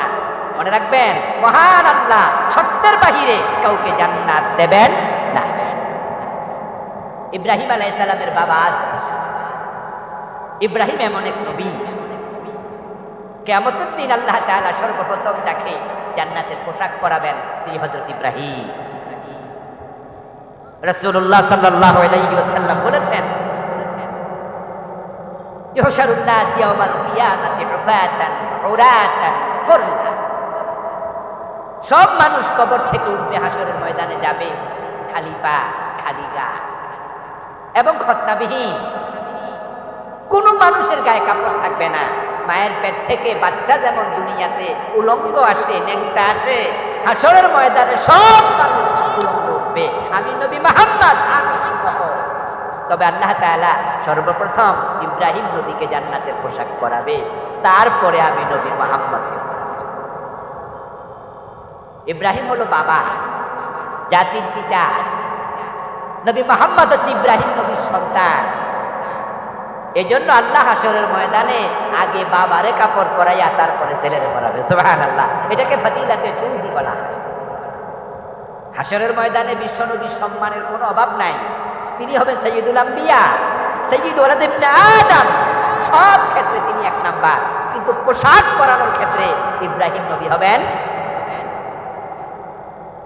ইব্রাহিম আলাইহিস সালাম জান্নাতের পোশাক পরে চেয়ারের মাঝে বসে থাকবেন, সম্মানের আসনে আসীন হবেন। ওনার বাবা আজরকে জাহান্নামের ফেরেশতারা গলার মাঝে শিকল লাগাইয়া, হাতে পায়ে শিকল লাগাইয়া টেনে হেসে জাহান্নামের দিকে নিতে থাকবে। قال النبي صلى الله عليه وسلم يلقى إبراهيم وأباه آزر يوم القيامة عليه قطرة غبرة। প্রিয় নবী বলে ইব্রাহিমের সাথে তার বাবার দেখা হবে। ইব্রাহিম তার বাবাকে দেখতে পাবেন ধুলি দূষিত অবস্থায়, একবারে কর্দমাক্ত, ফেরেশতারা টানছে, হেসরাইতেছে। বাবা সন্তানকে দেখবে, সন্তান বাবাকে দেখবে। ইব্রাহিমকে মৌজে সম্মানে দেখে, জান্নাতি পোশাক পরিহিত বসা অবস্থায় দেখে আজর ফেলফেল নয়নে তাকায়া থাকবে আর বুঝাবে, ইব্রাহিম তুমি আমার জন্য আল্লাহর কাছে সুপারিশ করো। ইব্রাহিম আলাইহিস সালাম বাবার দিকে তাকিয়ে বলবেন, আলাম আকুল লাকা আল্লা তাসিনি। ও বাবা আজর, আজকে আমার দিকে আজকে নয়ন সে মেলে তাকায় আসো, ফেলফেল করুণা দৃষ্টি। কিন্তু দুনিয়ায় থাকতে তোমাকে কি আমি বলিনি আমি নবী? আমার অবাধ্য হয়েও না। আমি কি তোমাকে বলিনি ইন্নী আরাকা ওয়া কওমাকা ফি দালালিন মুবিন? তুমি এবং তোমার পুরা জাতি পথহারা। ইয়া বাতিলি মা তা'বুদু মা লা ইয়াসমাউ ওয়া লা ইউবসিরু ওয়া লা ইউগনি আনকা শাইআ। আমি কি বলিনি ও আমার বাবা, এই মূর্তির পূজা করো না, এই মূর্তির চোখ আছে দেখে না, কান আছে শোনে না, এই মূর্তি কোনো কাজে আসবে না। এই কথাগুলো যদি শুনতা আজকে গলার মাঝে হাতের মাঝে জাহান্নামের শিকল লাগানো হতো না। আলাম আকুল লাকা, তোমাকে কি বলিনি? ইব্রাহিম আলাইহিস সালামের সাথে বাবার কথা বলতে। এবার আজর বলবে, আলিয়াউমা লা আসি। ইব্রাহিম, দুনিয়ায় তো বুঝি নাই, তবে আজকে বুঝছি যে তোমার কথা না শোনা ভুল হয়েছে।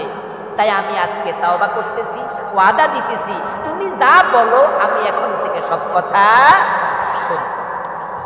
আলিয়াউমা লা আসিকা, আজকে আর অবাধ্যতা করব না। আচ্ছা বলুন তো, সেদিন বুঝা কি লাভ আছে? তা আমাদের দেশের বেনামাজিরাও বুঝবে, বেরোজগারিরাও বুঝবে, পীরের পায়ে সেজদা দিয়া ঈমান যারা হারাইছে তারা বুঝবে, আল্লাহর কোরআনের আইনের বিরুদ্ধাচরণ করে আলেম ওলামাদেরকে যারা জেলে ঢুকাইছে তারাও সেদিন বুঝবে। সেদিন সবাই বুঝবে, কিন্তু লাভ নাই। ফুটবল খেলার জন্য রেফারির পক্ষ থেকে, কর্তৃপক্ষের পক্ষ থেকে 90 মিনিট সময় দেয়। 11 জন প্লেয়ার 22 জন নামে। এই 90 মিনিট বলটা তাদের অধীনে থাকে, চাইলে সে গোল দিতে পারে।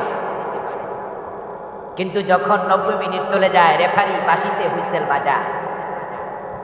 এই খেলার সাথে সবাই কম বেশি পরিচিত, তাই বোঝার জন্য বলছি, example is the better then advice. 90 মিনিটের মাথায় মুখের মাঝে বাঁশিটা দিয়া আওয়াজ করে হাতটা এইভাবে দিয়ে রেফারি বুঝায়, খেলা শেষ। এক পক্ষ 10টা গোল দিছে, আর এক পক্ষ একটাও দেয়। এই 90 মিনিট চেষ্টা করেছিল, পারেনি। এখন রেফারির হাতে ধরে পায়ে ধরে দিয়ে বলে যে ভাইজান আমারে 10টা মিনিট টাইম দেন, কমপক্ষে 1-2টা ফিরিয়ে দেই। টাইম কি আর দেবে? দাঁড়ায় দাঁড়ায় চিৎকার দিলেও কি টাইম দেবে? বলবে না, সিস্টেমে আর। আজর সেদিন বলবে, আলিয়াউমা লা আসিক, কথা দিলাম ইব্রাহিম তোমার কথা আর অমান্য করবো না, অবাধ্য হব না। বলো কি করতে হবে বলো। ইব্রাহিম নবী জানে আজকে বাবার কথার কোনো দাম নাই, নতুন করে আজকে ঈমান আনার কোনো সুযোগ নাই, হাসরের ময়দানে আর আমল করার কোনো সুযোগ নাই। তাই তিনি বাবার সাথে কথা বলা বন্ধ করে স্বয়ং আল্লাহর সাথে কথা বলতে শুরু করে দেবেন। ইব্রাহিম আলাইহিস সালাম বাবার সাথে কথা বন্ধ করে বলবেন, ইয়া রাব্বি, ইন্নাকা কাদ ওয়া'আদতানি আল্লা তুখজিনি ইয়াওমা ইউবআসুন। ও আমার আল্লাহ, ও আমার রব, দুনিয়ায় থাকতে আপনি আমাকে ওয়াদা দিয়েছিলেন যে কিয়ামতের দিন আমি ইব্রাহিমকে আপনি শরম দেবেন না, লজ্জা দেবেন না। ফাআইয়ুল খিজি আখযা মিনাল আবি মিন আবি আল আবাদ। ও আমার আল্লাহ, আমার চোখের সামনে আমার বাবার ঘাড়ে হাতে পায়ে শিকল বেঁধে ফেরেশতারা টানতেছে, আমি ইব্রাহিম কি লজ্জা পাই না? আমি তার ছেলে না? আচ্ছা, এই যে বাজার আছে, বাজারে যদি আপনার সামনে কেউ আপনার বাবাকে থাপ্পড় দেয়, আপনার ইজ্জত হবে না আপনার বেজ্জতি হবে? তা আপনাকে কি থাপ্পড় দিয়েছেন? বেজ্জতি হবে কেন? বেজ্জতি হওয়ার কারণ সে আপনার বাবা। ইব্রাহিম নবী বলছে, আল্লাহ আপনি না ওয়াদা দিছেন কিয়ামতের দিন আমাকে শরম দেবেন না, তা আমাকে তো শরম দিলেন, লজ্জা তো দিলেন।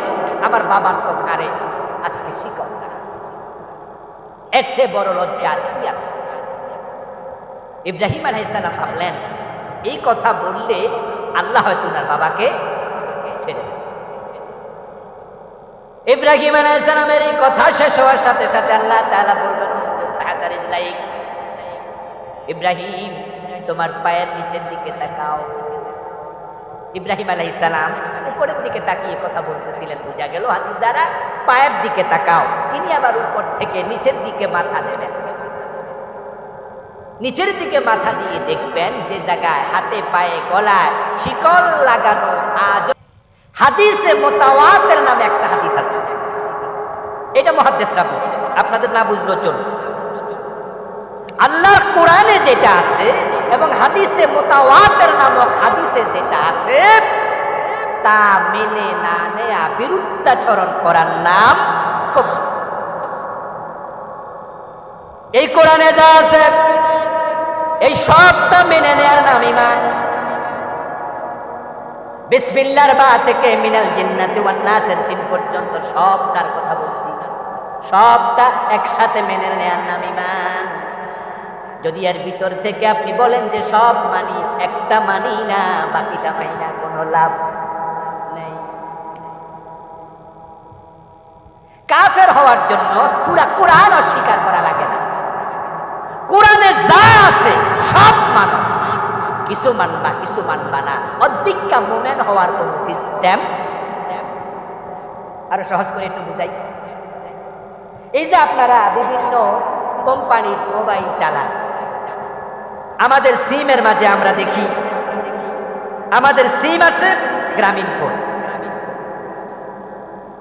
আমাদের সিম আছে এয়ারটেল, আরো কত। আপনারা যে যে সিম চালান না কেন, আপনি যদি সিম কোম্পানির কাছে যান আপনাকে নাম্বার দেবে।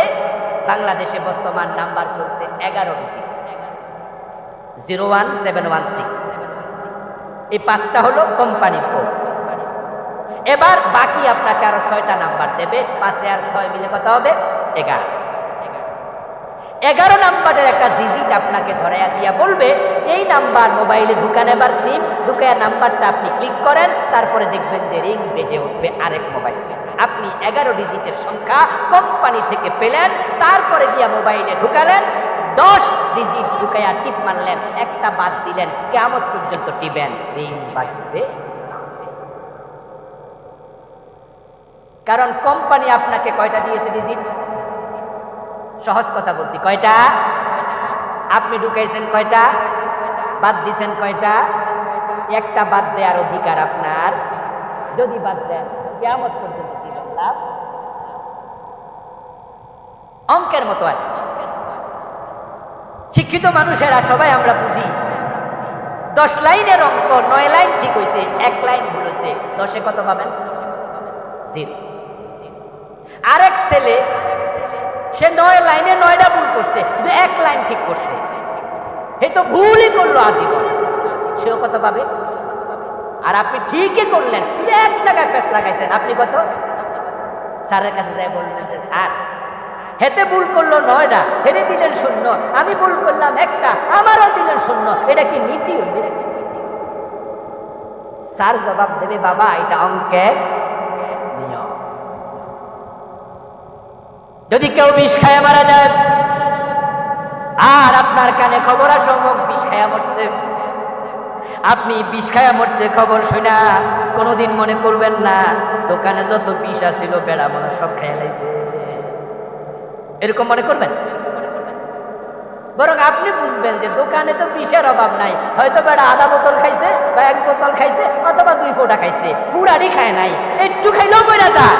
আল্লাহর কোরআন যারা 30 পারা মানে না তারা কাফের। কেউ 15 পারা মানবে, 15 পারা মানি না সে কাফের। যে বলবে 29 পারা মানি, 1 পারা মানি না সে কাফের। কেউ বলবে সব মানি 1 অক্ষর মানি না সেও।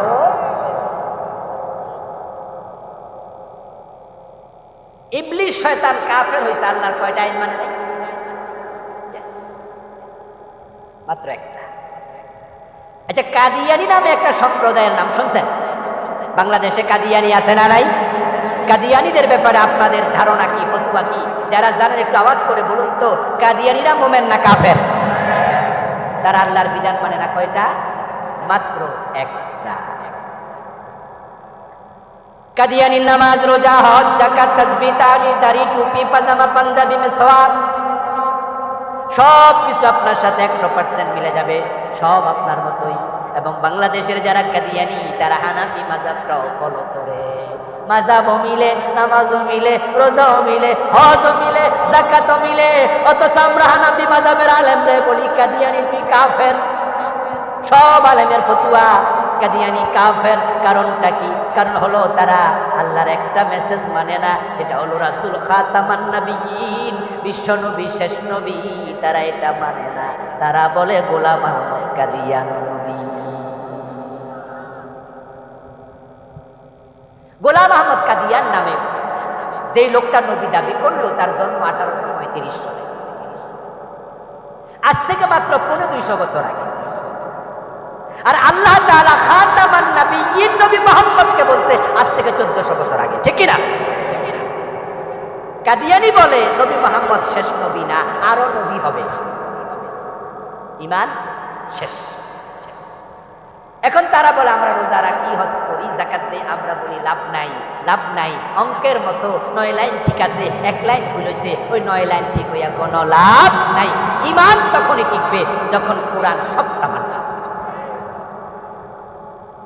আপনাদের কাছে আমি প্রশ্ন করব, জানা থাকলে জবাব দেন। ইবলিস শয়তান কাফের হলো আল্লাহর একটা বিধান অমান্য করে।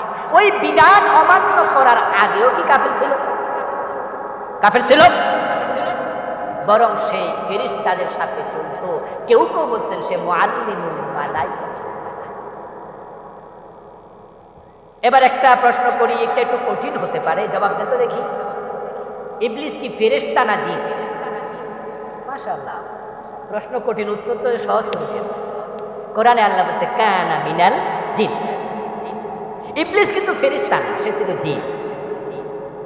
যেখানে আদমরে বানায় আল্লাহ বলেছিলেন সিজদা করো, সেখানে ছিল সবাই ফেরেশতা, শুধু ইবলিস। আল্লাহ কোরআনে বলেছে ইসকুল্লা লিল মালাইকাতি ইসজুদু লিআদম। আমি ফেরেশতাদেরকে বলেছি, ইদ কুল্লা লিল মালাইকা, কাকে বলছি? জবাব দেন না কেন ভাই? মালাইকা মানে কি? ওয়া ইদ কুল্লা লিল মালাইকা উসজুদু লিআদম। আমি ফেরেশতাদেরকে বলেছি আদমরে সিজদা করো। ফাসাজাদাল মালাইকাতু কুল্লুহুম আজমাউন। অন্য আয়াতে আল্লাহ বলে সব ফেরেশতা একসাথে সিজদা করলো, ইল্লা ইবলিস। ইবলিস খাড়াই রইল, সিজদা সে করলো না। আল্লাহ বলে আমি তারে এবার প্রশ্ন করলাম, মা মানাকা আল্লাহ তাসজুদা ইদ আমারতুক। ওই ইবলিস তোকে যখন বলেছি সিজদা কর, সবাই করলো, তুই কেন করলি না? ইবলিস যদি জবাব দিত, আল্লাহ আপনি তো ফেরেশতাদেরকে বলছেন আমি তো ফেরেশতা না, তাই করি নাই, আল্লাহ বলতো তাই নাকি, বুঝছি, কাফের হতো না। ইবলিস যদি বলতো আল্লাহ সিজদা করি নাই, রব্বানা যালামনা আনফুসানা, ভুল হয়ে গেছে, ফাগফিরলি, আমারে মাফ করো, কাফের হতো। কিন্তু ইবলিস আল্লাহর কাছে ক্ষমা চায় নাই, কোনো ওজরও দেখায় নাই, বরং আবা ওয়াস্তাকবারা ওয়া কানা মিনাল কাফিরিন। সে জবাব দিছে খালাকতানি মিন নার ওয়া খালাকতাহু মিন তিন। এ যুক্তি দেয়, আমার আগুন থেকে বানাইছ, আদম রে মাটি থেকে বানাইছ। ওয়াস্তাকবারা, অহংকার করে আমি না সেরা, আমি ক্যান্সেলটা করব। আল্লাহ কাবা ওয়াস্তাকবারা ওয়া কানা মিনাল কাফিরিন। আমার একটা আদেশ মানে নাই। ফেরেশতাদের ওস্তাদ ওই ইবলিসের ঈমান আছে না চলে গেছে। এই ঘটনা প্রমাণ করে ঈমান চলে যাওয়ার জন্য, কাফের হওয়ার জন্য ডজন ডজন কুফর লাগে না, একটা কুফর করলে কাফের। এখন আল্লাহর কোরআনে আছে চোর ধরে হাত কাটো। এই আইন বাংলাদেশে আমরা কয়বার মানছি? বাংলাদেশের বয়স তো 53 বছর চলছে। চোর ধরে হাত কাটার আইন 53 বছরের বাংলাদেশে একদিনও কেউ মানে নাই। কোরআনে আছে জেনা করলে 100 বেত লাগাও। হাদিসে আছে বিবাহিত হলে পাথর মেরে ধ্বংস হত্যা করো। কোরআনে আছে ডাকাতি করলে সুরে চড়াও। হাদিসে আছে বদপাত করলে 80 বেত লাগাও। কোরআনে আছে লাহুল খালকু ওয়াল আমর, সৃষ্টি যার, আইন চলবে শুধু তার। কোরআনে আছে ইনিল হুকমু ইল্লা লিল্লাহ, আল্লাহ ছাড়া কারো আইন চলবে না। 52 বছর 53 বছর বাংলাদেশ আল্লাহর আইনে চলছে কয়দিন? শয়তান আল্লাহর আইন মানে নাই কয়টা? আমরা মানি না কয়টা? এখন শয়তানের ঈমান না যদি না থাকে আপনাদের খবর কি?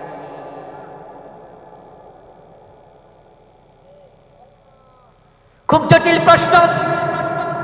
কাদিয়ানী একটা মানে না, তাদেরকে কাফের বলে মজা নেন, অথচ আপনি ডজন ডজন বাদ দিলেন। এই জন্য তো আমরা আল্লাহর আইনের কথাগুলো বলি। আল্লাহর আইনের কথা বললে বিপদ হয়, মুসিবত হয়, মাহফিল বন্ধ হয়ে যায়, জেলখানায় যাওয়া লাগে। আল্লাহর আইনের কথা বলাতে অন্য দূর চাপায় ফাঁসি পর্যন্ত দিয়া দেয়। আল্লাহর আইনের কথা বললে বিপদ আছে তা জানার পরও আমরা কেন বলি? শখে নয়, শখে নয়। এজন্যই বলি আমরা বিদ্রোহী, আমরা বিদ্রোহী। যতদিন পর্যন্ত সমাজে আল্লাহর আইন কায়েম হবে না, এই কথা থেকে, দাবি থেকে আমাদের চুল পরিমাণ সরানো যাবে না।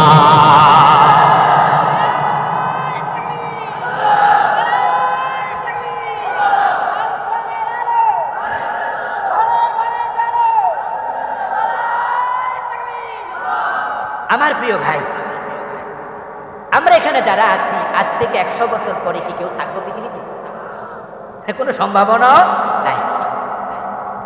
এখন মানুষের গড় যে হায়াত, ওই হায়াতের কারণে স্বাভাবিকভাবে আমরা মনে করি যে 100 বছর পর আমরা কেউ আর থাকবো না, চলেই তো যাবো। আচ্ছা, আল্লাহর কাছে যখন যাবেন তখন আল্লাহর পুরা কোরআনের উপরে, পুরা বিধানের উপরে আপনার ঈমান নাই। ঈমান নিয়ে কি বলবেন? এজন্যই জমিনে আল্লাহর আইন কায়েম হোক আর না হোক এটা আমার দেখার বিষয় না, কিন্তু আল্লাহ সব আইন আমি মানি, এর বাহিরে চলবো না, এটা বলে বলে আজরাইলের সাথে সাক্ষাৎ করতে চাই। আমরা ঈমান নিই, কিন্তু কুফরি ছাপ নাই। কোরআনে আল্লাহ তাআলা বলছেন আদম হচ্ছে প্রথম মানুষ। সূরা নিসার 1 নম্বর আয়াত, ইয়া আইয়ুহান নাসু তাকু রাব্বাকুম আল্লাযী খালাকাকুম মিন নাফসিন ওয়াহিদা। ও মানুষেরা, তোমাদের রব আল্লাহকে ভয় করো, যিনি তোমাদেরকে সৃষ্টি করেছেন একজন মানুষ থেকে। কয়জন থেকে? কার থেকে? তিনি কে? তিনি আদম। ওয়া খালাকা মিনহা যাওজাহা, তারপরে আদম থেকে তার স্ত্রী হাওয়াকে তিনি বানিয়েছেন। ওয়া বাসসা মিনহুমা রিজালান কাসীরান ওয়া নিসা, তারপর আদম হাওয়া থেকে অগণিত নারী পুরুষ। তো আল্লাহ তাআলা বলছেন প্রথম ব্যক্তি আদম। 2023 সনের জানুয়ারির 1 তারিখে বইয়ের মাঝে আমরা পাইলাম সিনারি, মানুষের প্রথম ব্যক্তি বানর। আচ্ছা, আমাদের বাচ্চারা যারা ক্লাস 6 এর বই পড়ে, আমাদের বাচ্চারা যারা ক্লাস 6 এ পড়ে, ক্লাসে যদি তাদেরকে এটা বোঝানো হয়, পড়ানো হয়, আপনারা যারা ছোটকালেও ক্লাস 8, 9 এ বিজ্ঞান বই পড়ছেন, ওই বিজ্ঞান বইতে ব্যাঙাচির জীবনচিত্র, ব্যাঙের জীবনচিত্র এরকম ডিজাইন করেন নাই? যখন মাছ ধরতে যান তখন দেখবেন যে যেখানে পানি কম থাকে সেখানে ব্যাঙের বাচ্চার জন্ম হয়, আর যারা টাকি মাছ এবং ব্যাঙের বাচ্চার মাঝে পৃথক করতে পারে না, তারা কিন্তু ব্যাঙের বাচ্চারে টাকি মাছ মনে করার সম্ভাবনা আছে। কারণ যখন ব্যাঙের বাচ্চা জন্ম নেয়, তখন জন্মকালে ব্যাঙের বাচ্চার পা থাকে কয়টা? এই গ্রামের ভাইয়েরা কথা বলেন, থাকে নাকি? জন্মের সময় পা থাকে, জন্মের সময় টাকি মাছের মতো লেজওয়ালা। বয়স যখন আস্তে আস্তে বাড়ে, তখন তার লেজটা পড়ে যায়, চারটা পা বের। ঠিক আমাদের ক্লাস 6 এর মাঝে টিচাররা যদি পড়াইতো, মানুষ এক সময় বান্দর ছিল, গাছে লাফালাফি করতে করতে লেজ পড়ে গেছে, তারপরে কোনো একদিন এসকাটান মার্চার খারাই গেছে, পেড়া গেছে। মিস্টার ডারউইন নামে একজন ভদ্রলোক এই থিওরি আবিষ্কার করেছে, বিবর্তনবাদ তার আবিষ্কার। উনি নাকি গবেষণা করে দেখছে মানুষ বান্দর ছিল, তারপরে আস্তে আস্তে। আচ্ছা, এই মতবাদ আপনার ক্লাস 6 এর বাচ্চা বিশ্বাস করতো, তাহলে সূরা নিসার 1 নম্বর আয়াতের পক্ষে তার চিন্তা না বিপক্ষে? ঈমান আছে না গেছে? ঈমান শেষ। আমরা আলেমরা যখন দেখলাম 23 সালের জানুয়ারি মাস মাহফিলের সময় তামাম দেশে আলেম ওলামারা মাহফিল বলতে শুরু করলাম, আলহামদুলিল্লাহ ফেসবুকের সময় মেসেজ চলে যায়, নিউজ চলে যায়, এট এ টাইম কোটি মানুষের কাছে। সরকার পর্যন্ত মেসেজ চলে গেল।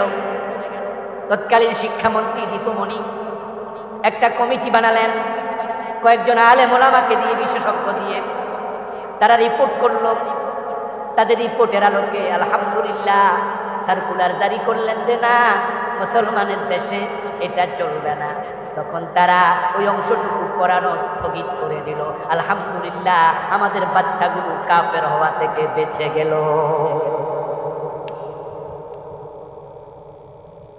আমার প্রিয় ভাইরা দেখুন, লক্ষ্য করে কারা তারা যারা কুপুরি ঢুকাইছিল। কারণ তারা জানেন এই দেশে ডাইরেক্ট কিছু করা যাবে না ইমানের বিরুদ্ধে, তাই গুড়ায়া গাড়ায়া তারা আমাদেরকে কুপুরির দিকে দাবিত করতেছে। 2023 এটা প্রশ্ন করতে পারেন, হুজুর বিবর্তনবাদ এটা 2023 আবিষ্কৃত হয়েছে নাকি? উত্তর বলবো না। আমি একজন ইউনিভার্সিটি পড়ুয়া ছাত্র, ঢাকা ইউনিভার্সিটি ক্যাম্পের পিএইচডি, অনার্স মাস্টার্স কমপ্লিট করেছি। আমরা জানি এগুলো বিবর্তনবাদ নতুন কিছু নয়, কিন্তু আমরা এত কথা আগে কেন বলিনি? খ্রিস্টানরা হযরত ঈসাকে তাদের প্রভু বলে, আল্লাহর ছেলে বলে, সরাসরি কেউ খোদা বলে, এটা তাদের ব্যাপার। যিশু খ্রিস্টকে খোদার ছেলে বলছে, এটা তাদের গির্জার ব্যাপার, তারা বলে, আমাদের মাথা ঘামানোর কিছু নাই। হিন্দুরা তাদের দেবী দুর্গাকে মা বলে ডাকে, এটা তাদের ব্যাপার, আমাদের মাথা ঘামানোর কিছু নাই, তারা ডাকুক। ঠিক একইভাবে ডারউইন বলছে মানুষ ছিল বান্দর, এই 14 গোষ্ঠী বান্দর থাকুক, আমাদের কিচ্ছু আসে যায় না। কিন্তু যখন আমাদের সিলেবাসে ঢুকে গেছে, এখন চুপ থাকা যায় না, কারণ এই পাঠ পড়া যদি পড়ে আমাদের বাচ্চারাও কাফের হয়ে যাবে, আর আমরা আলেমরা বেঁচে থাকতে বাচ্চাদেরকে কাফের হতে দিতে পারি না। আমরা কথা বলেছি, আলহামদুলিল্লাহ এটা স্থগিত হয়েছে। কিন্তু একটা জায়গায় লিকেজ রয়ে গেল, সেটা হলো যারা 92% মুসলমানের দেশে এই কুফর ঢুকাইল, ওদেরকে বিচারের আওতায় আনা। যদি তখন তাদেরকেও বলা হতো এই সিলেবাসের ভিতরে ঢুকাইছে কেডা, এরা বের করো, পাঠ্যপুস্তক সংশোধন করতে যত কোটি টাকা খরচ হবে জরিমানা করো, এবং মুসলমানের দেশে কুফরি সাপ্লাই দেওয়ার অপরাধে 6 মাস করে জেল দিয়ে দাও, তাহলে কিন্তু দরজাটা বন্ধ হয়ে যেত। সেটা করা হয়নি। না হওয়াতে রেজাল্ট কি হলো? 2024 জানুয়ারির 1 তারিখ আবার বই। এবার দেখি ক্লাস 7 এর বইতে শরীফ শরীফার গল্পের নামে নতুন করে তারা ট্রান্সজেন্ডারের মোড়কে সমকামিতা ঢুকিয়ে দিয়েছে। শরীফ এবং শরীফার গল্প বইতে ঢুকছে ক্লাস 7। আপনারা জানেন তো? আচ্ছা, এটার মাঝে যা ঢুকাইছে সেটা হচ্ছে ট্রান্সজেন্ডার। এই চিন্তাটা বাংলাদেশের লোকদের মাথায় ছিল না, এবং ট্রান্সজেন্ডার নামক মতবাদ আমি গত অক্টোবরে সম্ভবত শুনেছি। এই গত অক্টোবর মানে এই বছর আগে, 2023 অক্টোবর। এর আগে ট্রান্সজেন্ডার নামে কি জানতাম না, আর সিলেবাসে পাইলাম জানুয়ারি 1 তারিখ। এর মানে হলো কোন ছেলে নিজেকে মেয়ে মনে করবে, তাকে মেয়ে স্বীকৃতি দিতে বাধ্য হবে। কোন মেয়ে নিজেকে ছেলে মনে করবে, তাকে আর মেয়ে বলা যাবে না, তাকে ছেলে বলতে বাধ্য হবে। এমন একটা বিপ্লব নাকি তামাম দুনিয়াতে তারা ঘটাতে চায়। আমেরিকা, ইউরোপের অনেক দেশ, ইতিমধ্যে পৃথিবীতে যে কয়টা দেশ আছে, মোট দেশ তো 228, তার মাঝে জাতিসংঘের সদস্য সম্ভবত 193-94টা, তার মাঝে 130টা দেশে ট্রান্সজেন্ডার মতবাদ অলরেডি চালু হয়ে গেছে। আমেরিকাতে আমিও 2বার সফর করেছি। সেখানে এমন নারী পুরুষ আমি দেখেছি, মেয়ে মেয়ে স্বামী স্ত্রী, ছেলে ছেলে বিবাহিত দাম্পত্য।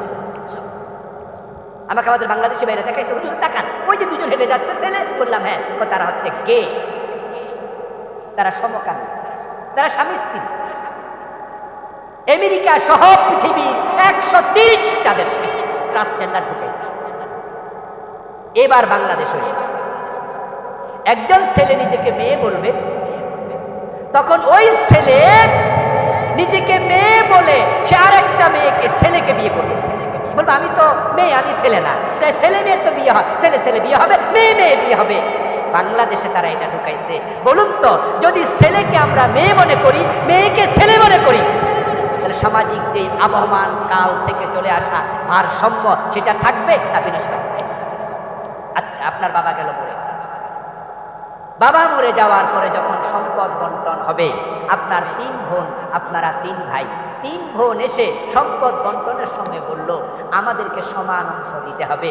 আপনারা বললেন যে না, আল্লাহর কোরআনে আছে মেয়ে পাবে অর্ধেক, ছেলে পাবে দ্বিগুণ। তখন আপনার বোনেরা বলল গত 3 মাস আগে আমরা নিজেদেরকে নিজেরা এখন ছেলে মনে করছি।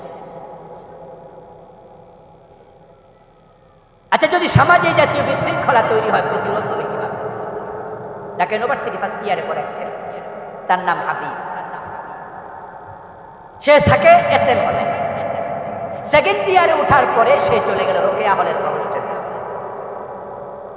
গিয়ে রোকেয়া হলের প্রভোস্টকে বলল, ম্যাডাম আমি ফার্স্ট ইয়ারে ভর্তি হয়েছিলাম, আমার নাম ছিল হাবিব, কিন্তু আমি গত মাস থেকে আমাকে আর হাবিব মনে করি না, আমি হাবিবা মনে করি, তাই আমাকে রোকেয়া হলে সিট দিতে হবে। কথা কিন্তু বোঝেন, হাসি তামাশার বিষয় না, এটা সিলেবাসের অংশ। শরীফ শরীফার গল্প, সিলেবাস।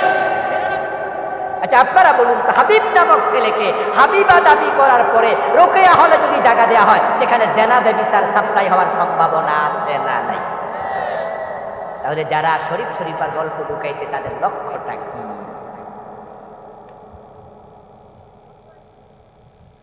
আমার প্রিয় ভাইরা, রাসূলুল্লাহ বলছেন কিয়ামতের আগে ফিতনা বের হবে, অন্ধকার রাতের মতো আসবে, তখন মানুষ কুফরি করবে। একদিনের ওয়াজে কুফরি নিয়ে বিস্তারিত বলার সুযোগ নেই। আমি বই লিখেছি, নাম দিয়েছি ঈমান, কুফর ও নিফাক। এখানে আমি বাংলাদেশে চলমান 56টা কুফরি লিখেছি। যদিও ট্রান্সজেন্ডার লিখিনি, কারণ এই বইটা আমি আগে লিখে ফেলেছি। বিবর্তনবাদ লিখিনি, বাংলাদেশ এটা ছিল না এতটা, এর আগে বইটা লিখেছি। এরপরও 56টা লিখেছি। আবার বুঝে নেন কি পরিমাণ কুফর দেশ চলমান। একটা কুফর করলে ঈমান চলে যাবে, শিরিক করলে ঈমান চলে যায়। আমি শিরিক, বাংলাদেশে চলমান 29টা শিরিক লিখেছি, 29টা। হতে পারে এমন শিরিক আছে যেটা শিরিক আপনি জানেন না। আচ্ছা বলুন তো, না জেনে বিষ খাইলে সমস্যা আছে না? আরে ভাই, হুজুররা মাহফিলে এসে কুফরিয়া শিরিক সাপ্লাই দেয়। ইন্না লিল্লাহ ইন্না লিল্লাহ। যাবেন কার কাছে? হাজার হাজার শ্রোতার সামনে, বক্তা মাইকের সামনে বসে শিরিক শিখাচ্ছে। কয়দিন আগে দেখলাম আমাদের এক বক্তা বলছে আল্লাহর ধন রাসূলকে দিয়া আল্লাহ গেছে গায়েব। রাসূলের ধন খোদা খাজা নিয়া শুইয়া আছে আজমিরে, কেউ ফিরে না খালি হাতে, খাজা বাবার ধন। আমার প্রিয় ভাইয়েরা, দেখুন কোথায় গিয়ে থেমেছি আমরা। আলেম ওলামারা পর্যন্ত মাহফিলে এসে মানুষকে শিরিক শেখায়, কেউ ফিরে না খালি হাতে, খাজা বাবার দরবারে। ছেলে হয় না, মেয়ে হয় না, চাকরি হয় না, ব্যবসা বাণিজ্য উন্নতি হয় না, ছেলে মেয়ের জন্য, চাকরির জন্য, ব্যবসায় উন্নতির জন্য বাংলাদেশে ভিসা লাগাইয়া ইন্ডিয়া চলে যায় খাজা বাবার কাছে হাত পাতে, এমন মুসলমান আছে না নাই? অথচ সন্তান দেওয়ার কোনো ক্ষমতা কি খাজা বাবার আছে? এই কথাগুলো বললে আবার কয় যে ওনারা তো পীর বিরোধী। আস্তাগফিরুল্লাহ। এই প্রিয় ভাই, আমরা কি খাজা মাইনুদ্দিন চিশতির বিরুদ্ধে কোনো কথা বলি? উনাকে আমরা আল্লাহর প্রিয় বান্দা মনে করি না? আমরা উনাকে ভালোবাসি। আরব থেকে তিনি ভারতে এসেছেন, উনার হাতে হাজার হাজার হিন্দু মুসলমান হয়েছে। হযরত শাহজালাল রহমতুল্লাহি আলাইহি ইয়ামান থেকে বাংলাদেশে হাজার হাজার হিন্দু মুসলমান। আমরা পীর বিরোধী নই, বরং পীররা এক একজন বড় বড় আলেম, তাদের পক্ষে আমরা। কিন্তু আমরা বিরোধিতা করছি শিরকের, কুফরের। মাইনুদ্দিন চিশতি রহমতুল্লাহি আলাইহি উনি কবরে আছেন, উনি আল্লাহর প্রিয় বান্দা। আমরা বিশ্বাস করি তিনি জান্নাতের বিছানা ঘুমিয়ে আছেন, ঠিক না? তো যিনি জান্নাতের বিছানা ঘুমিয়ে আছেন, তুমি তার কবরের কাছে গিয়া খাজা বাবা বলে ডাকবেন? আচ্ছা, ঘুমন্ত মানুষকে ডাকাডাকি করলে ঘুমে ডিস্টার্ব হয় না? আমরা তো বলি ডাইকো না, গিয়ে সালাম দিয়ে চলে আসো, দোয়া করে চলে আসো। ওরা শুধু ডাকে না, বরং উনার কাছে হাত পেতে বলে আমাদেরকে ছেলে মেয়ে। আমার প্রিয় ভাইয়েরা, আমাদের পুকুরে শিরিক চারদিকে আষ্টে পৃষ্ঠে বেঁধে গেছে। যখন নির্বাচন আসে তখন আমরা দেখি এই জাতীয় লাখ লাখ মানুষের সামনে দাঁড়ায়া, হাজার হাজার মানুষের সামনে খাড়াইয়া নেতা মাইক হাতে নিয়ে শিরিক করে। দেখবেন আমাদের নেতারা অবলীলা ক্রমে বলে যায় যেই কথাটা সংবিধানও ঢুকে গেছে, একটা শিরকি স্লোগান। সেই স্লোগানটা হলো জনগণ সকল ক্ষমতার উৎস। এই কথাটা বাংলাদেশের শোনে না এমন মানুষ পাওয়া যাবে না। জনগণ সকল ক্ষমতার উৎস বিশ্বাস করছো, তোমার ঈমান শেষ। কোরআনের পুরা উল্টা। কোরআনের বক্তব্য আন্নাল কুওয়াতা লিল্লাহি জামিয়া, সব ক্ষমতার মালিক হলেন। ক্ষমতার মালিক কে? তো জনগণ ক্ষমতার মালিক তোমারে কইল কে? হিন্দুদের তখন দুর্গা পূজা আসে, হিন্দুদের দুর্গা পূজার সময় হাজার হাজার মুসলমান ইমান হারায়, কুফরি করে হারায়, শিরিক করে হারায়, এমন স্লোগান ঢুকায় দিছে। অলরেডি প্রাইমারির বইয়ের মাঝে ঢুকছে। কিছু বই আছে প্রাইমারির পিছনের পাতায় দেখবেন সে স্লোগান। ইন্না লিল্লাহ, রাসূলুল্লাহর হাদিস বাস্তবায়ন হয়ে যাচ্ছে। কিয়ামতের আগে কুফর বের হবে অন্ধকার রাতের আঁধারের মতো। যে স্লোগানটা আজ থেকে 15-20 বছর আগে বাংলাদেশের কেউ জানতো না, এখন ঘরে ঘরে পৌঁছে গেছে ওই স্লোগান। বিশ্বাস করবা ঈমান শেষ। ওই স্লোগানটা হলো ধর্ম যার যার, উৎসব সবার। ধর্ম যার যার, উৎসব সবার। টেলিভিশনের স্ক্রিনে হিন্দুদের দুর্গা পূজার সময় মুসলমানের সন্তানেরা তারা ব্যানার টানায়া দেয়। আমি পুরান ঢাকায় দেখলাম ব্যানার টানানো, লেখা আছে শারদীয় দুর্গা পূজার শুভেচ্ছা, নিচে লেখা আলহাজ আব্দুল কাদের। এলাকার কমিশনার মানুষ, হিন্দুদের ভোট লাগবে, উনি সবার কমিশনার, হিন্দু মুসলমান সবার। এই জন্য উনি ভাবছেন হিন্দুদের দুর্গা পূজা শুভেচ্ছা জানাইলে অসুবিধা কি? অথচ বলুন তো, দুর্গা পূজা করা জায়েজ না হারাম? ছোট হারাম না বড় হারাম? ইন্না শিরকা লা যুলমুন আযীম, শিরকের চেয়ে জঘন্য কোনো গুনাহ আর নাই। এখন আপনি সেটা শুভেচ্ছা দিচ্ছেন, আপনি বলছেন ধর্ম যার যার, উৎসব সবার। অথচ আল্লাহর কোরআনের স্লোগান হচ্ছে লাকুম দীনুকুম ওয়ালিয়া দীন, লাকুম দীনুকুম ওয়ালিয়া দীন। তোমার ধর্ম তোমার, আমার ধর্ম আমার। আল্লাহ দুটো আলাদা করে দিয়েছে। স্লোগান হবে ধর্ম যার, উৎসব শুধুই তার।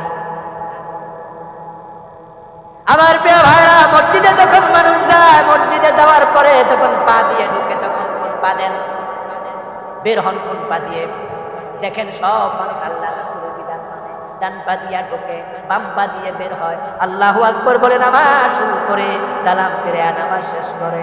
মাগরিবের নামাজ ইমাম সাহেব 2 রাকাত করে সালাম ফিরে দিছে, একজন মুসল্লিও ফিরাবে না, উল্টা লোকমা দিয়ে ইমামকে সোজা করে দেয়। যদি ছেলে মুসল্লি হয়, বাবার ভুল মেনে নেয় না, বাবারেও লোকমা দেয়।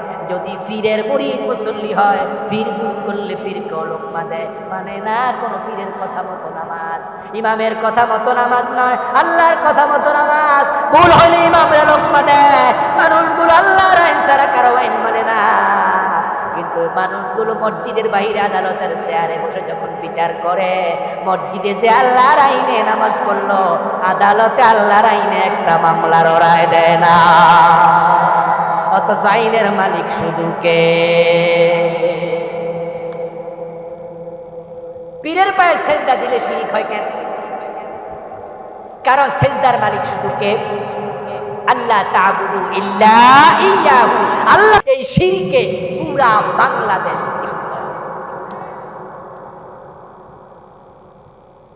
আল্লাহ তাআলা বললেন চোর ধরে হাত কাটো, আর আপনার আদালতে 53 বছর রায় দেয় চোর ধরে ফেলে দেয়। এই শিরক থেকে জাতিকে কেমনে বাঁচাবেন? আল্লাহ তাআলা বলছেন ইনিল হুকমু ইল্লা লিল্লাহ, আল্লাহ ছাড়া কারো বিধান চলবে না। নবী মুহাম্মদ সাল্লাল্লাহু আলাইহি ওয়াসাল্লাম যখন মদিনার প্রেসিডেন্ট ছিলেন, 10 বছর আল্লাহর আইনে দেশ চালায়া বুঝাইয়া গেছে আল্লাহ ছাড়া কারো আইন মানার সুযোগ। প্রিয় ভাইরা, সর্বাঙ্গে ব্যথা, মলম দেব কোথায়? 3-4টা শিরক বললাম এ বইতে, বাকি কি লিখি? 29টা লিখেছি। কুফর বললাম 2-3টা, লিখেছি 56। ঈমান নিয়ে মরতে চাইলে কুফর থেকে অবশ্যই নিজেকে মুক্ত রাখতেই, শিরক থেকে নিজেকে মুক্ত রাখতে হবে। প্রিয় ভাইরা, এখন আমল, ইন্নাল্লাযীনা আমানু ওয়া আমিলুস সালিহাত। আমল, আমল কি? বাংলাদেশের লোকেরা মনে করে নামাজ পড়ি, রোজা রাখি, হজ করি, যাকাত দেই, আমার জান্নাত ঠেকায় কে? এই জন্য নামাজিরা সুদে টাকা লাগায়, নামাজও পড়ে 5 ওয়াক্ত, কপালে কালো দাগ, ইমামের পিছনে দাঁড়া, অথচ এলাকায় সুদখোরের তালিকায় তার নামও। এমন নামাজি আছে না নাই? নামাজ পড়ে অফিসার ঘোষ না দিলে পাইলে সাইন করে না। সকালবেলা অফিসে গেল সকাল 10টা, প্রতি সিগনেচারে ঘোষ। বিশেষ করে যেখানে জমিনের দলিল হয়, sub registry office, sub registry অফিসে অফিসারদের ঘোষের তালিকা পর্যন্ত আছে, যেটা আপনি জানেন না। আপনার জানা নেই? আপনারা যারা দলিল করেছেন দেখবেন, জমিনের বেচাকেনা যেখানে হয়, দলিল করতে যাবেন, যিনি দলিলের লেখক আপনাকে বলবে এই জমির দলিল করতে 2.5 লাখ টাকা লাগবে, সরকারি ফি হলো এত হাজার, দলিল খরচ এত হাজার, ভেন্ডার খরচ এত হাজার, স্টাম্প লাগবে এত টাকা, তারপরে টোটাল 2,30,000। বললেন 2.5 লাখ, বললেন যে, বলে বাকি 20,000 টেবিল খরচ। আমি জানি না এই এলাকায় সিস্টেম আছে কি, টেবিল খরচ নামে একটা খরচ আসেনি? টেবিলে গোশখানা টেবিলওয়ালা খায়। কোন অফিসার কত রেট করা আছে, প্রতি সিগনেচারে কত? সকাল 10টায় অফিসার গিয়েছে, প্রতি সিগনেচারে গোশ খাচ্ছে, পকেটে টাকা পড়েছে, পায়ের আটকাইয়া দেবে গোশ না দিলে, এই সুতা ওই সুতা দেখাইয়া আপনাকে ঘুরাবে 3 মাস 6 মাস, চোখের পানি ঝরবে। আপনার চোখের পানির দাম এই জালেমের কাছে একা নাও। 2 পকেটে গোশের টাকা। হাইয়া আলাস সালাহ, আযানের আওয়াজ কানে আসলো। অফিসার ক্লায়েন্টকে লক্ষ্য করে বলে, ভাইজান আজান হয়ে গেছে, দিলে তাড়াতাড়ি দেন, নামাজে যান। কি নামাজি? সূরতে আল্লাহর ওলি, সিরতে চরিত্র আবু জাহেল। পকেটে গোশের টাকা নিয়ে আল্লাহর সামনে দাঁড়ায়া পবিত্র অবস্থায় ওযু করে, তারপরে বুকে হাত বেঁধে বলে, ইয়াকা না'বুদু ওয়া ইয়াকা নাস্তাঈন, আল্লাহ আমি তোমার গোলামি করি। আল্লাহ বলে, বাটপার, তোর পকেটে দিল কি? আমার গোলামের চরিত্র যদি এটা হয়, তাহলে এটা প্রকৃত গোলাম হতে পারে না, এটা হচ্ছে নফসের গোলাম, শয়তানের গোলাম, ঠিক কি না? প্রিয় বন্ধু, আপনার নেক আমল বলতে আপনি যা বুঝলেন নামাজ, রোজা, হজ, যাকাত, আসলে তা নয়। এগুলো নেক আমলের অংশ। নেক আমল কি? মা আতাকুমুর রাসূলু ফাখুযুহু ওয়া মা নাহাকুম আনহু ফান্তাহু। নেক আমল মানে হলো আমার রাসূল যা করতে বলেছেন করো, যা ছাড়তে বলেছেন ছাড়ো। এখন হারাম ছাড়ো, অথচ আপনি সুদে টাকা লাগাইয়া বসে আছেন। হাদিসে পাওয়া যায় মানা কালা দিরহাম রিবাম ওয়া হুয়া ইয়ালাম আন্নাহু আশাদ্দু মিন সিদ্দাতিন ওয়া সালাসিনা জিনা। যে ব্যক্তি জেনে বুঝে 1 টাকা সুদ খায় তার আমলনামায় 36 বার জিনার গুনাহ লিখে দেওয়া হবে। আশাদ্দু 36 বার সে আরো বেশি। 1 টাকা সুদ খেলে 36 বার জিনা, 100 টাকা সুদ খেলে 3600 বার জিনা, 1000 টাকা সুদ খেলে 36,000 বার জিনার গুনাহ। এত গুনাহ একজন পতিতাও তার জীবনে করার টাইম পায় না। লিররিবা 73 বাবা আইসারু আন ইয়ানতিহার রাজুলুম মাহু। প্রিয় নবী বলতেছেন সুদ খেলে 73টা গুনাহ হয়, সবচেয়ে ছোট গুনাহটা হলো নিজের মায়ের সাথে জিনা করা। ও প্রিয় ভাই, আপনি সুদে টাকা লাগায়া জান্নাত স্বপ্ন দেখেন কেন? নেক আমল শুধু নামাজ রোজা হজ যাকাতের নাম না, নেক আমল হলো কিছু করো কিছু ছাড়ো। ইয়া কাযাউল হায়াত বিহাসবি আওয়ামিরিল্লাহি তাআলা ওয়া নাওয়াহি। এটাই ইবাদত। আল্লাহ এবং রাসূল যা বলেছে সব মানো। এখন যে সুদের কথা বললাম, যে ঘোষের কথা বললাম, ওটা রাষ্ট্রীয়ভাবে বন্ধ না করলে ওয়াজ করে বন্ধ করা যাবে না। যে মদ খাইলে 80 বেতের কথা বললাম, রাষ্ট্রীয়ভাবে চালু না করলে এই আইন কখনো কার্যকর করা যাবে না। জেনা করলে 100 বেত লাগানোর কথা বললাম, রাষ্ট্রীয়ভাবে না করলে এটা কার্যকর করা যায় না। এখন পুরা ইসলাম যদি মানতে চান, ঈমান আমল নিয়ে মরতে চান, ব্যক্তি জীবনে যেমন ইসলাম দরকার, রাষ্ট্রীয় জীবনে ইসলাম দরকার আছে না? না। এখন সে ব্যাপারে আপনার ভূমিকা কি?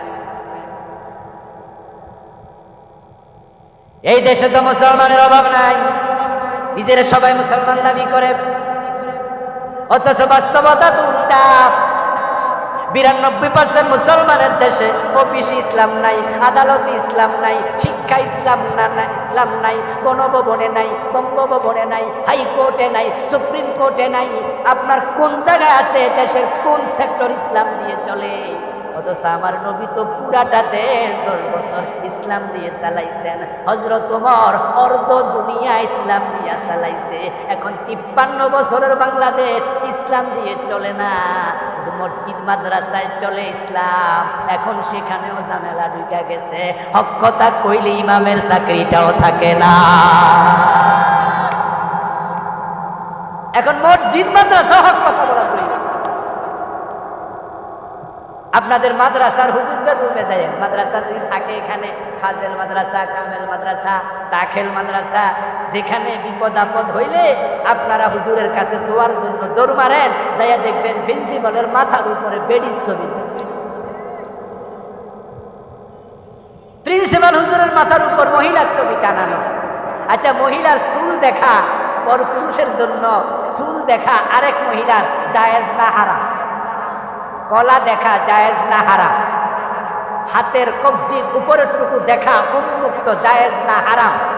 তো যে মহিলার ছবি টানানো, চুল দেখা যায় না, গলা দেখা যায় না, হাত দেখা যায় না, তো প্রিন্সিপাল তো শিক্ষকরা সারাদিন হারাম খাবে, ওদের দোয়া কবুল হতো কেন?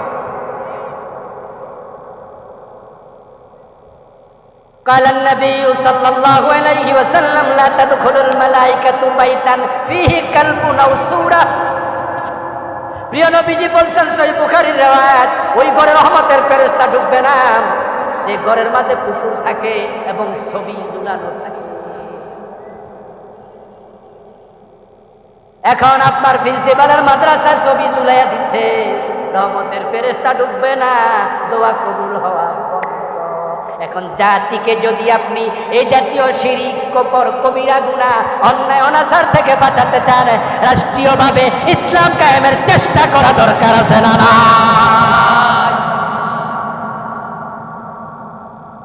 আত্মসমালোচনা করুন। আল কাইয়িসু মান দানা নাফসাহু ওয়া আমিলা লিমা বাদাল মাউত।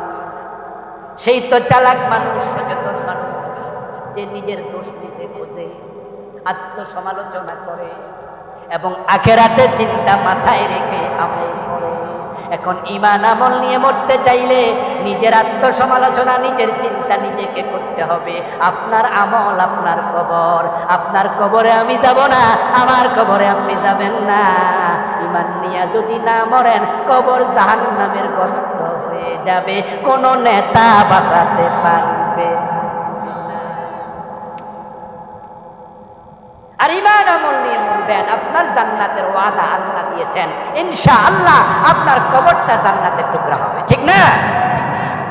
এখন যদি আপনি ঈমান বাঁচাতে চান, কুফরগুলো ছেড়ে দেন, শিরিকগুলো ছেড়ে দেন, নেফাকে ইতিকাদিগুলো ছেড়ে দেন। আমল বাঁচাতে চান তাহলে বেদাত ছেড়ে দেন। বেদাত নিয়ে আমি একটা বই লিখেছি, যেখানে বাংলাদেশে চলমান 38টা লিখেছি। যে ব্যক্তি বেদাতের সাথে সম্পৃক্ত হয়ে যায়, তার কোনো নেক আমল আর কবুল হবে না। যে হারাম খাওয়া শুরু করে দেয়, তার নেক আমল কবুল হওয়া বন্ধ। এই জন্য হারামগুলো চিহ্নিত করবেন, বেদাতগুলো চিহ্নিত করবেন। প্রিয় ভাইরা, আল্লাহ তাআলা যেই কথাগুলো বললাম, আমাদের সকলকে জেনে বুঝে মেনে চলার তৌফিক দিন। সবাই দয়া করে বলেন আমিন। অনেক জানি আমরা, কিন্তু মানার বড় অভাব। আমরা মানতে চাই। আজকের আলোচনা এখানে শেষ করছি। আমার লেখা মোট 7টা বই আছে। আখিরাত নিয়ে লিখেছি, সালাত নিয়ে লিখেছি, এরপরে পরিবার নিয়ে লিখেছি, শিরিক বেদাত নিয়ে, কুফর নিয়ে লিখেছি। বইগুলো আমার ড্রাইভারের কাছে পাবেন। এখানে আমার গাড়িটা আছে, বাম পাশে, গেটের কাছে গাড়িটা আছে, কালো গাড়ি। ওখান থেকে বইগুলো সংগ্রহ করে নেন, বাড়িতে গিয়ে পড়ুন, পরিবারের লোকদেরকে পড়ান।